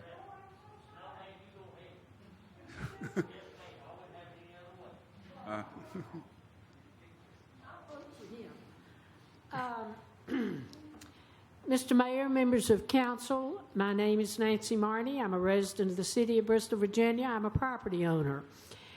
Listening to this conversation has made me wonder about a thing or two here. If Mr. Eads negotiates to have our people who don't behave themselves go up the road to the penitentiary, is that correct? Just to the regional jail in To the Abingdon. regional jail in Abingdon. All right. I don't know what I'm talking about here. I'll take you. I seldom make that statement. If the people we have here in our jail, the 105 people who have not behaved themselves, or they wouldn't be in there, and I don't like the fact they're spending the money of the good people of this city who desperately need that help. Now, that said, if you negotiate to take all 105, let me just say tomorrow, I'm just using that to make a point, and they go to Abingdon, and then we use our current jail for an overnight stay, let's say. Now, down the road a little piece, if the city says, now we're in a position to alter this situation and bring those prisoners back to Bristol, am I making sense? Can you make that change? If you negotiate to send our prisoners to Abingdon, then the city's situation changes and we say, hey, you know, we really want that jail down here, and we're now prepared to fix it. Can you bring those people back? I don't think there would be anything that would prevent us from bringing people back. However, typically once a local jail is closed, a local jail is closed. Oh, okay. I think on one hand, there's only a few localities across the Commonwealth of Virginia that continue to have their own jail. Most localities went to the Regional Jail Authority across the Commonwealth in the early 2000s. So this is something I know has been considered in 2003 and 2004 when the Regional Jail Authority opened. It was considered again in 2012 or 13 here in the city. At that time, most deputies, if not all, would have had a job within the Regional Jail Authority. We even looked at this process again back in the spring of 2018, and we have looked at it again now. So this has been something that's been looked at for an extended period of time to ensure that we're doing what's appropriate for the city. I recognize what Mr. Thomas has said tonight is how it will impact people's lives potentially. I also recognize there's public safety issues as well. However, those are things that we're going to have to work through, and roughly 95% of the communities across the Commonwealth have worked through those issues previous to us. So if we do choose to go down this route, we have an opportunity to talk to other localities and learn from their mistakes to make sure we don't make those same mistakes going forward. Well, I was so interested in the gentleman who just spoke here at the podium and what he had to say, because I think he made some very good points about the fact that it would take some of our policemen up there away from their duties here. I'm a big supporter of our police. I make no bones about that. Police, fire, public works, man, I'm behind them 100%. But I understand what he's saying, and it makes very good sense. They have families here. It would work a hardship on the families. It takes our policemen out of the community. I don't know where the in-between is, and that's why I was saying, can we run a jail, sort of, meaning like an overnight stay. I guess maybe that's what I'm thinking. You know, somebody gets drunk and you pick them up and take them in there and dump them. That I'm not trying to minimize. Please don't misunderstand what I'm saying. This is a very serious issue I've been listening to for years. But could we run a jail on a different scale, a different level, but also do what you're saying about taking our hardened or our repetitive people up to Abingdon? Do you follow me on this? I do follow you. I think what everybody needs to recognize is we have a jail that was opened in 1971 that was rated for 67 beds. Currently, as it stands, and the sheriff can correct me if I'm wrong, there's over 160 in the jail today.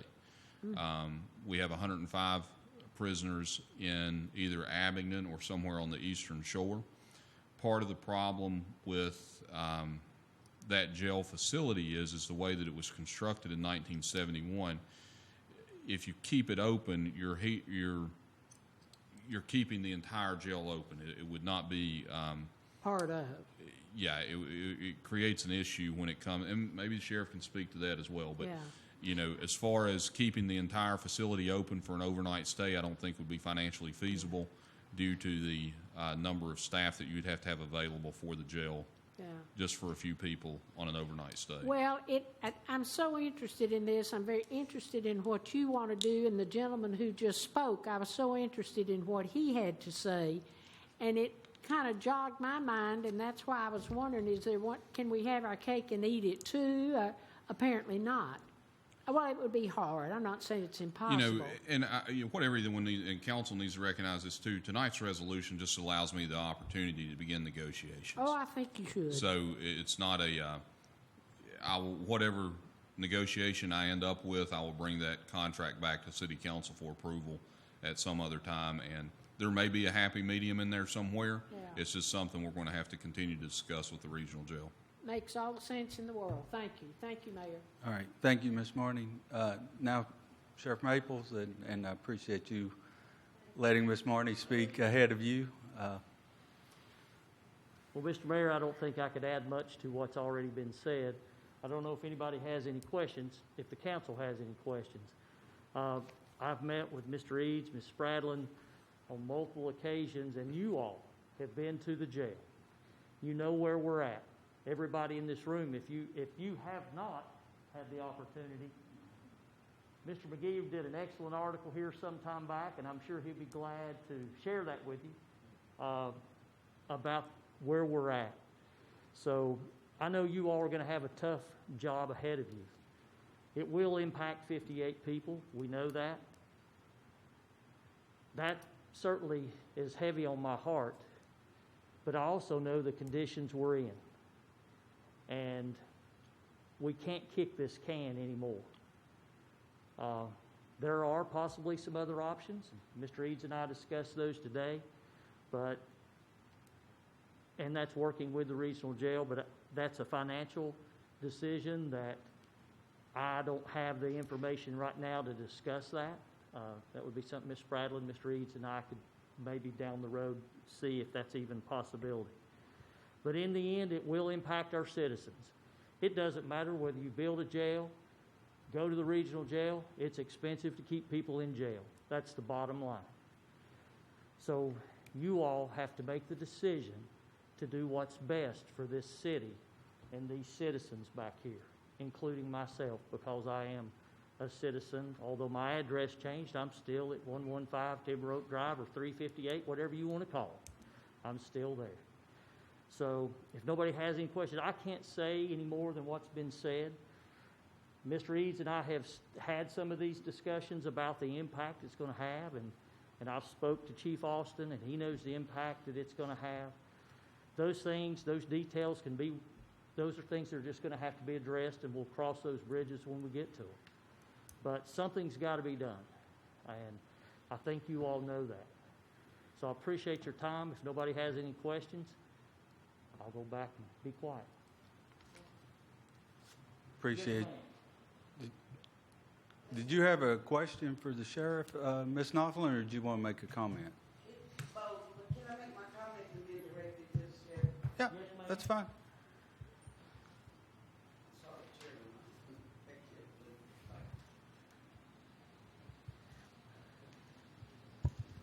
Sheriff. Jackie Knopflin,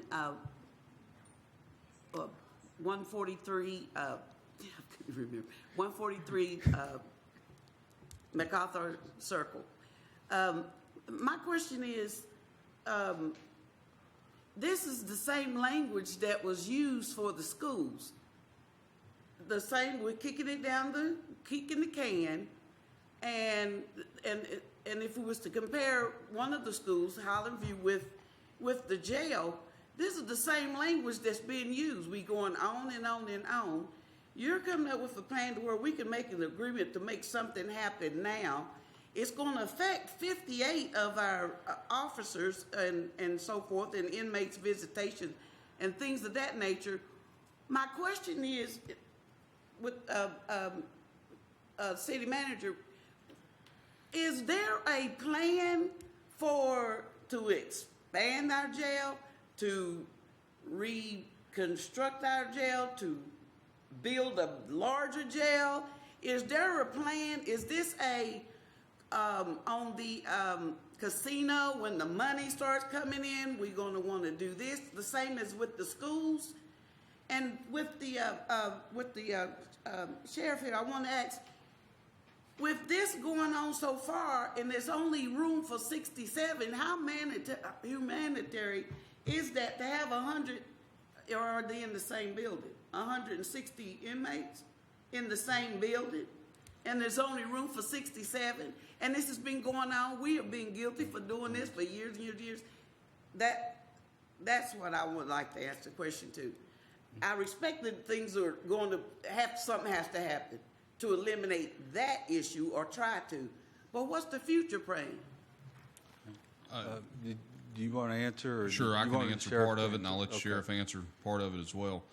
In regards to building or reconstructing a new facility, it was, I think in the spring of 18 or spring of 19, I can't remember, we did put out what's called a request for proposals for architects to look at a jail. Part of the issue in Virginia, you have to have a community corrections plan, which typically costs $75,000 to $100,000, and that community corrections plan will detail exactly the size jail that needs to be built. In 2012 or 13, when the last community correction plan was done, they estimated that we would need a jail facility, if it moved forward at that time, for 270 inmates. And guess where we're sitting at today? 270 inmates. We're actually right on target for whatever month, April of 2021, we're right on target, and I think the sheriff has a document that shows that. So what they projected in 2012 is exactly where we're at today. So we would have to go through the process again to have a community corrections plan completed.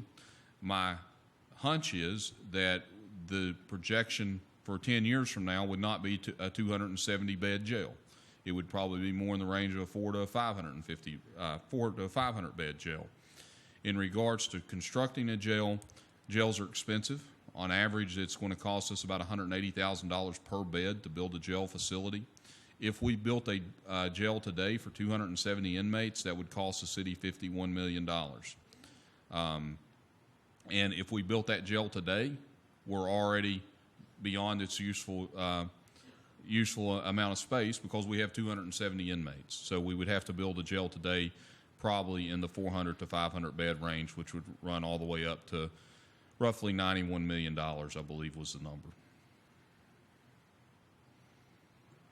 Sheriff? And the sheriff's going to come around and... Just make sure I get everything right. You asked about renovating our jail, and I don't think you...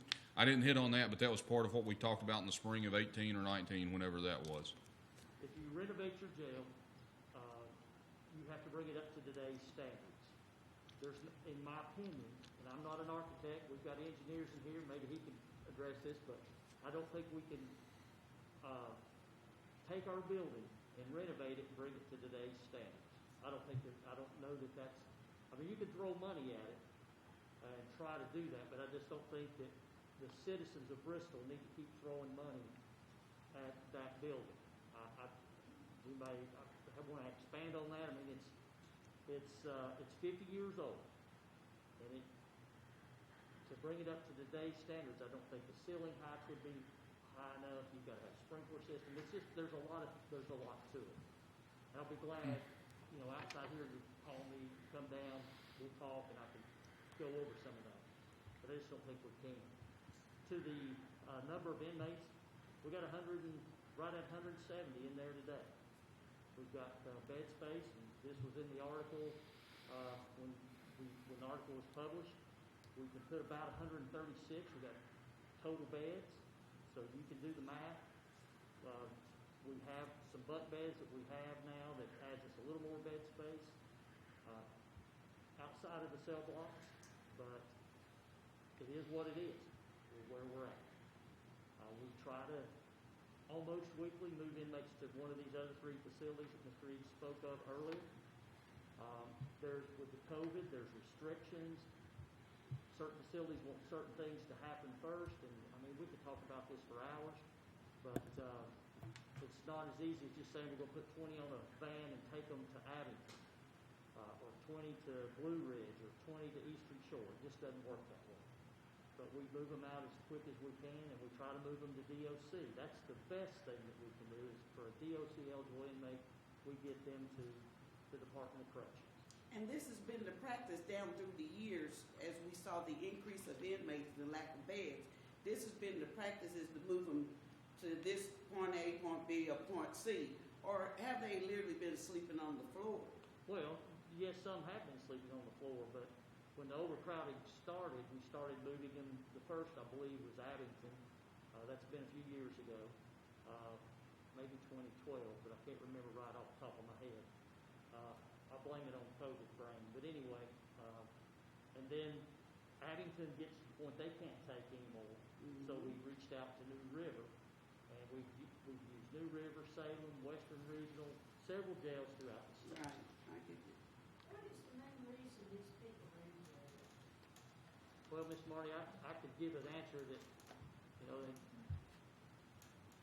it varies, but in the end, they just don't do like what you're supposed to do. They just don't behave. So they get put back in jail or come to jail. I mean, there's an array of reasons. Mr. Mayor, I don't want to take up any more time unless somebody else has a question. I think Mr. Pollard has a Yes, question. Do I understand correctly that most of our inmates are still waiting for their time in court? In other words, they have not yet been convicted of anything? Most of the inmates in Bristol are.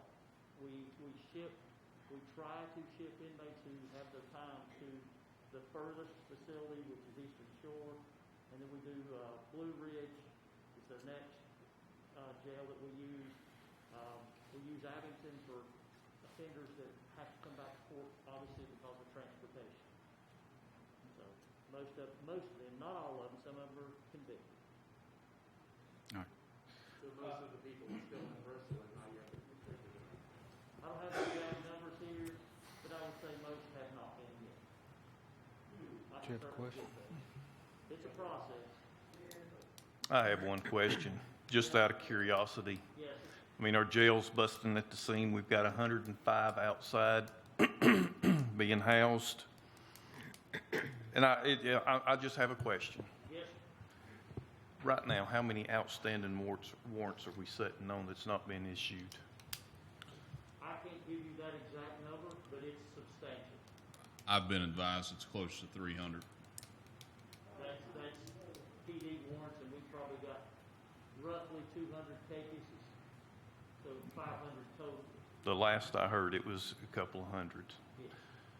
So if we made all the arrests that we needed to make right now today, we'd be sitting with over 500 inmates. Potentially. I want to make sure, those folks, some of those folks will have the opportunity to bond, but yes, you are correct. That is correct. Thank you. Yes, sir. Mr. Mayor, any further? I don't think so. Let me just say before you step away, Sheriff. Yes, sir. Does anybody have a comment or a question? And before he steps away, I do want to thank you and Mr. Eads both, and the public for asking questions. Yes, Stout. I want to thank you all as well for your all support, everyone here. Thank you. Did you need me? No. I'll be back here. My name is Renee Hunt. well, I ain't 20 no more, 160 Jackson Lane. You talk about this can being kicked down the road back in 2018, what have you. If I'm not mistaken, the former city manager kept it under wraps how much money we were going to have to give to go into a deal with the regional jail. And if we're in debt like we are now, how can we even consider that and try to get more money to go into a deal with them if they're still asking for that high number that they were asking back then? That's what we're going to start the negotiations for. We don't know what that will be. I think, we'll probably know that in short order, probably over the next 4 to 6 weeks. But that's something that we'll have to look at once we get in the negotiations. And if we've known this for this long and still haven't done a little bit of renovating at a time on the jail since way back in, and we knew it back in 2018 that it needed something, I don't understand. And not only that, but it is going to be a hardship on the residents, people, the loved ones, whatever, that have someone in jail to make the road up to, exit 63, I think? No, it's exit 22. Exit 22, way up there. People, they just don't have it. They don't have a way to go visit them, what have you. And I think a lot of this backed up in the jail as of right now is where court has been backed up. So, once maybe this COVID claim calms down, but, I just think we need to find a different solution than closing our Bristol, Virginia City Jail, and I am a strong advocate for the jail. Thank you for your time. Thank you, Ms. Hunt. Does anybody else have any questions, any comments? Again, I appreciate everyone that spoke, and particularly the sheriff and the city manager for trying to answer their questions as well. So at this point, we'll move to the reading of the resolution. Resolution authorizing the city manager to begin negotiations with the Southwest Virginia Regional Jail Authority in order to join the authority. Whereas the city of Bristol, Virginia currently operates a jail for the city, and the jail is in need of expansion and extensive renovation. And whereas the operating budget for the jail is exceeding budget projections, and whereas the city will be required to expand or build a new jail facility if current incarceration rates remain constant or increase, which will be a substantial burden on the city's finances. And whereas the city has previously declined to join the Southwest Virginia Regional Jail Authority, and now therefore be it resolved, the City Council for the City of Bristol, Virginia authorizes the city manager to begin negotiations with the Southwest Virginia Regional Jail Authority so that the city may join the authority on or about July 1 of 2021, adopted by the City Council of the City of Bristol, Virginia at a regularly scheduled meeting of said council held on the 27th day of April, 2021.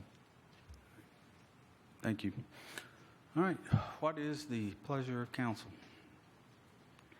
I move to approve the resolution as presented.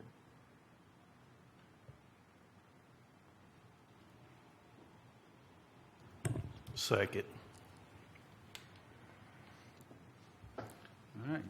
I have a motion by Vice Mayor Farnham and a second by Councilman Wingard. Any council discussion?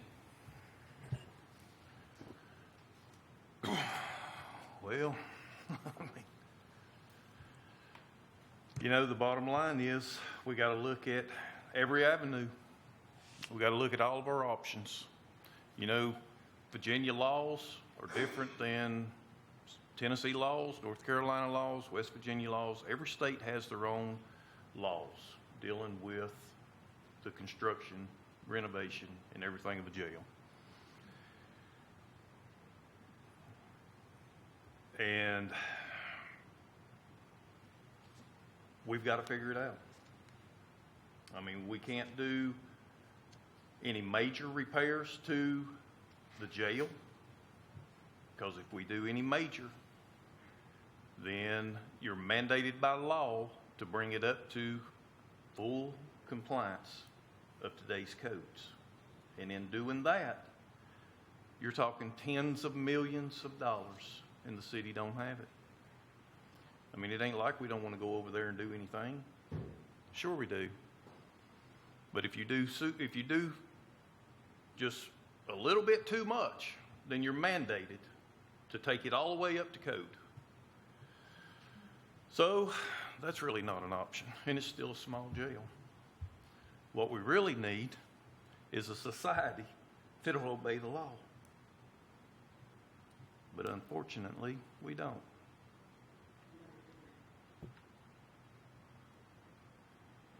You know, for us to be sitting here with 270 inmates in a small community of 16,500 people, we need to find the root of the problem. Somehow, some way. And some of it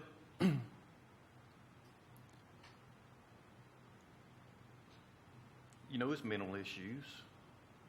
Some of it is just bad decisions. But it's almost like when you get in the system, it's hard to get out. You know, because it just is what it is.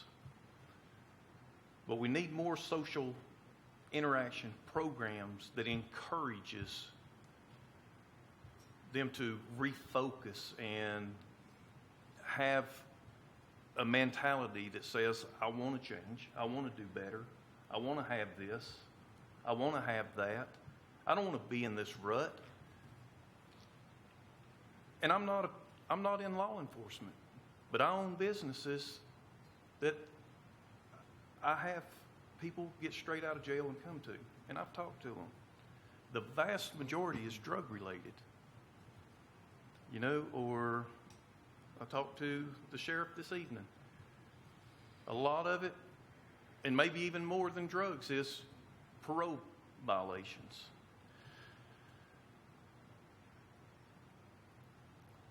But this does truly need to be one of those never-ending conversations.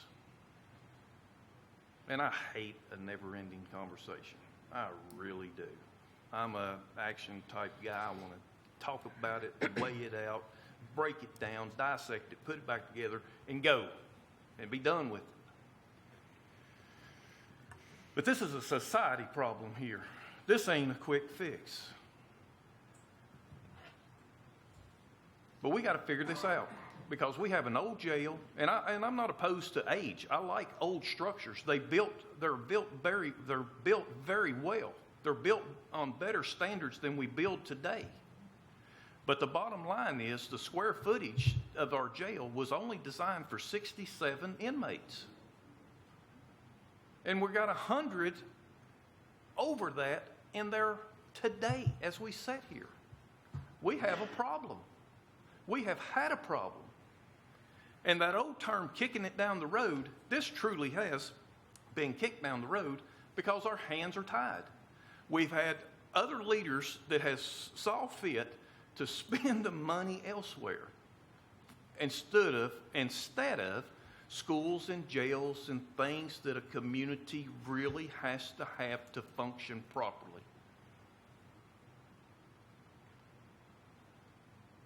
But we got to figure it out. And I think this tonight will start the conversation to get us more educated to see exactly what we're looking at in dollar amounts to move forward to keep this community safe. It's got to start tonight. And this resolution will open up the conversation of the direction in which this city needs to move forward.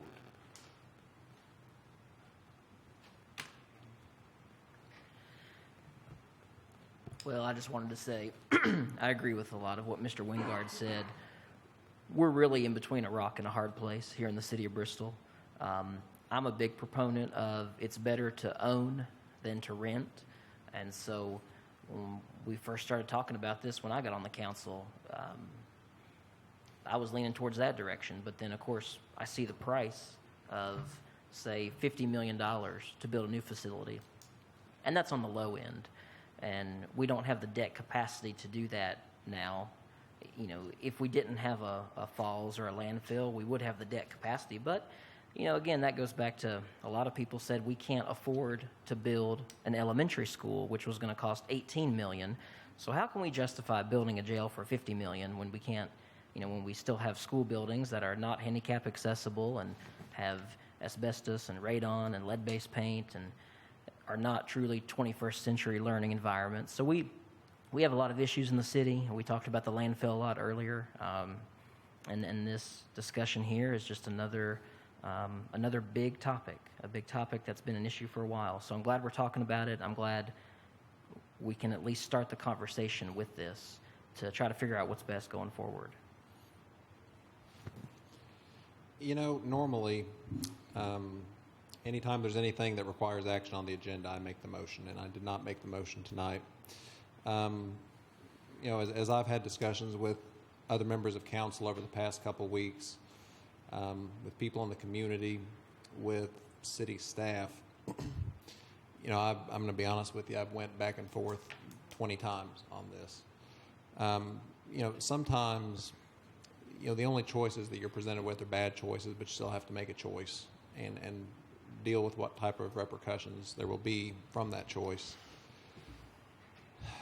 This is, as others have said, this is a place that was a long time coming to get us to this point. And I hate that we're at this point. It pains me that we're going to vote on this. This is something that, we can go through if we hadn't done this, if we hadn't done that, if we hadn't done the landfill 25 years ago, we wouldn't be sitting here maybe talking about this. We'd have the capacity to build a new jail right now. So, this is something that I never wanted to have to get to this point. But the condition of the jail has gone on in such a condition for so long that it has to be addressed. There are concerns about building a new jail, with the cost. I'm concerned about what the regional jail might charge us when we enter negotiations. I'm concerned about the condition, the humane treatment of prisoners, who, even though they are in there for maybe some very bad things, that they're still someone's mom or dad, still someone's brother or sister, and they still need humane conditions. So I have wrestled with this a whole bunch in the past couple weeks, and there's no good option in my mind here, but we have to make a choice, and we have to do what I think will be in the best interest of the city of Bristol and of our sheriff's department. I'll just kind of echo a little bit of what all y'all said, and particularly, I think Mr. Osborne hit it on the head, that there is no good choice in this. This is something, since I've been on council every year, it comes up, particularly during budget season, and as has been pointed out, the number of inmates continues to grow and grow, and that has nothing to do with the sheriff. He's mandated to be in charge of them while they're in custody, and so he has to do his best, and he has. It seems to me, and we play the what if, and the one what if I always come back to is, if you don't join the regional jail in the 2000s, early 2000, I think, then you've committed to keeping a jail in Bristol. At that point, that building was over 30 years old. I don't know what the life of a jail is. I think it, when Sheriff Weisenbarger was here, he said if you built one today, you'd expect it to be 30, maybe 35 years to be the life of a new facility. So that building was getting towards the end of its life. It seems to me at that point you should have planned for a new jail. You should have planned to make upgrades, which we haven't. And the jail, and I think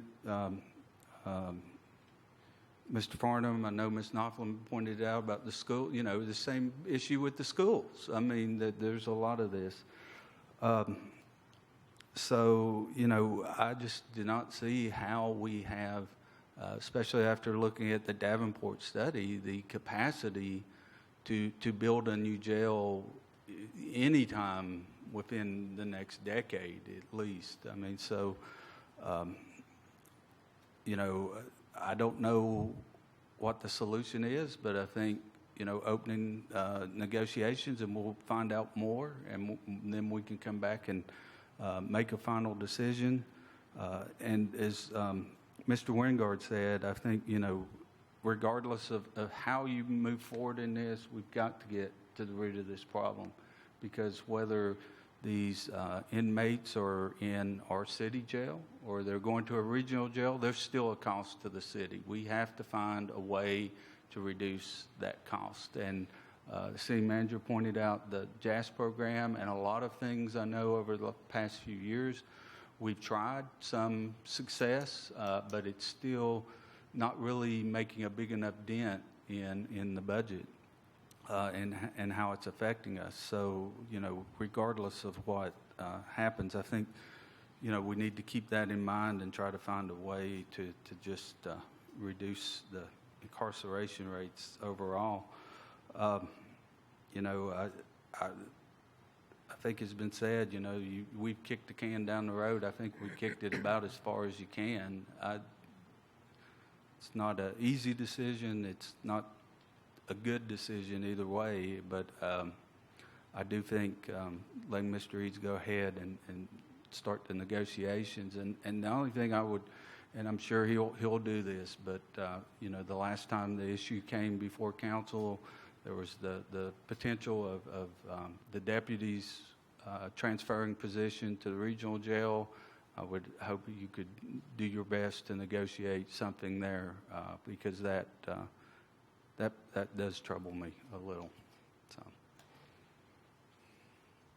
all right. Does anybody have anything else they want to say? All right. With no further discussion, clerk, call the roll. Farnham. Yes. Osborne. Yes. Wingard. Yes. Hartley. Yes. All right.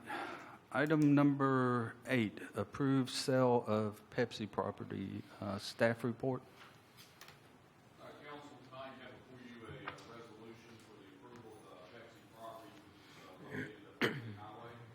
We advertised pursuant to state code that we've advertised pursuant to state code that we have an offer on that property. We did not receive any other offers on the property. The offer was for $315,000. It's for an unannounced business at this time. And tonight I'm asking for a resolution to allow the proper authorities to go ahead and move forward with the sale of that property. Due to the fact this is a sale of public property, it requires 75% of the vote of the elected officials. In this case, it would require 4 votes in order for the sale to move forward. Okay. Thank you, Mr. Eads. Again, no one had signed up for this, but if anyone would like to make a comment. All right. Hearing no comments, we'll move to the reading of the resolution. Resolution for the sale of city-owned property, whereas the City of Bristol is the lawful owner of numerous parcels of property located within the city limits of the City of Bristol and within Washington County, Virginia, and whereas the city manager received an unsolicited offer to purchase certain lots on the property commonly known as the former Pepsi property and listed as tax map numbers 190-1-1-12, 190-1-1-13, 190-1-1-14, and a portion of 190-A-4. And whereas a public hearing was held on April the 13th, 2021 to consider unsolicited offers on the aforementioned property, the public hearing was properly noticed pursuant to Code of Virginia, and whereas pursuant to the requirements of Section 15.2-1800B and Section 15.2-1813 of the Code of Virginia 1950 as amended, the Bristol, Virginia City Council held a public hearing on Tuesday, April 13th, 2021 at 6 p.m. in City Council Chambers, 300 Lee Street, to consider any additional offers received for the aforementioned property.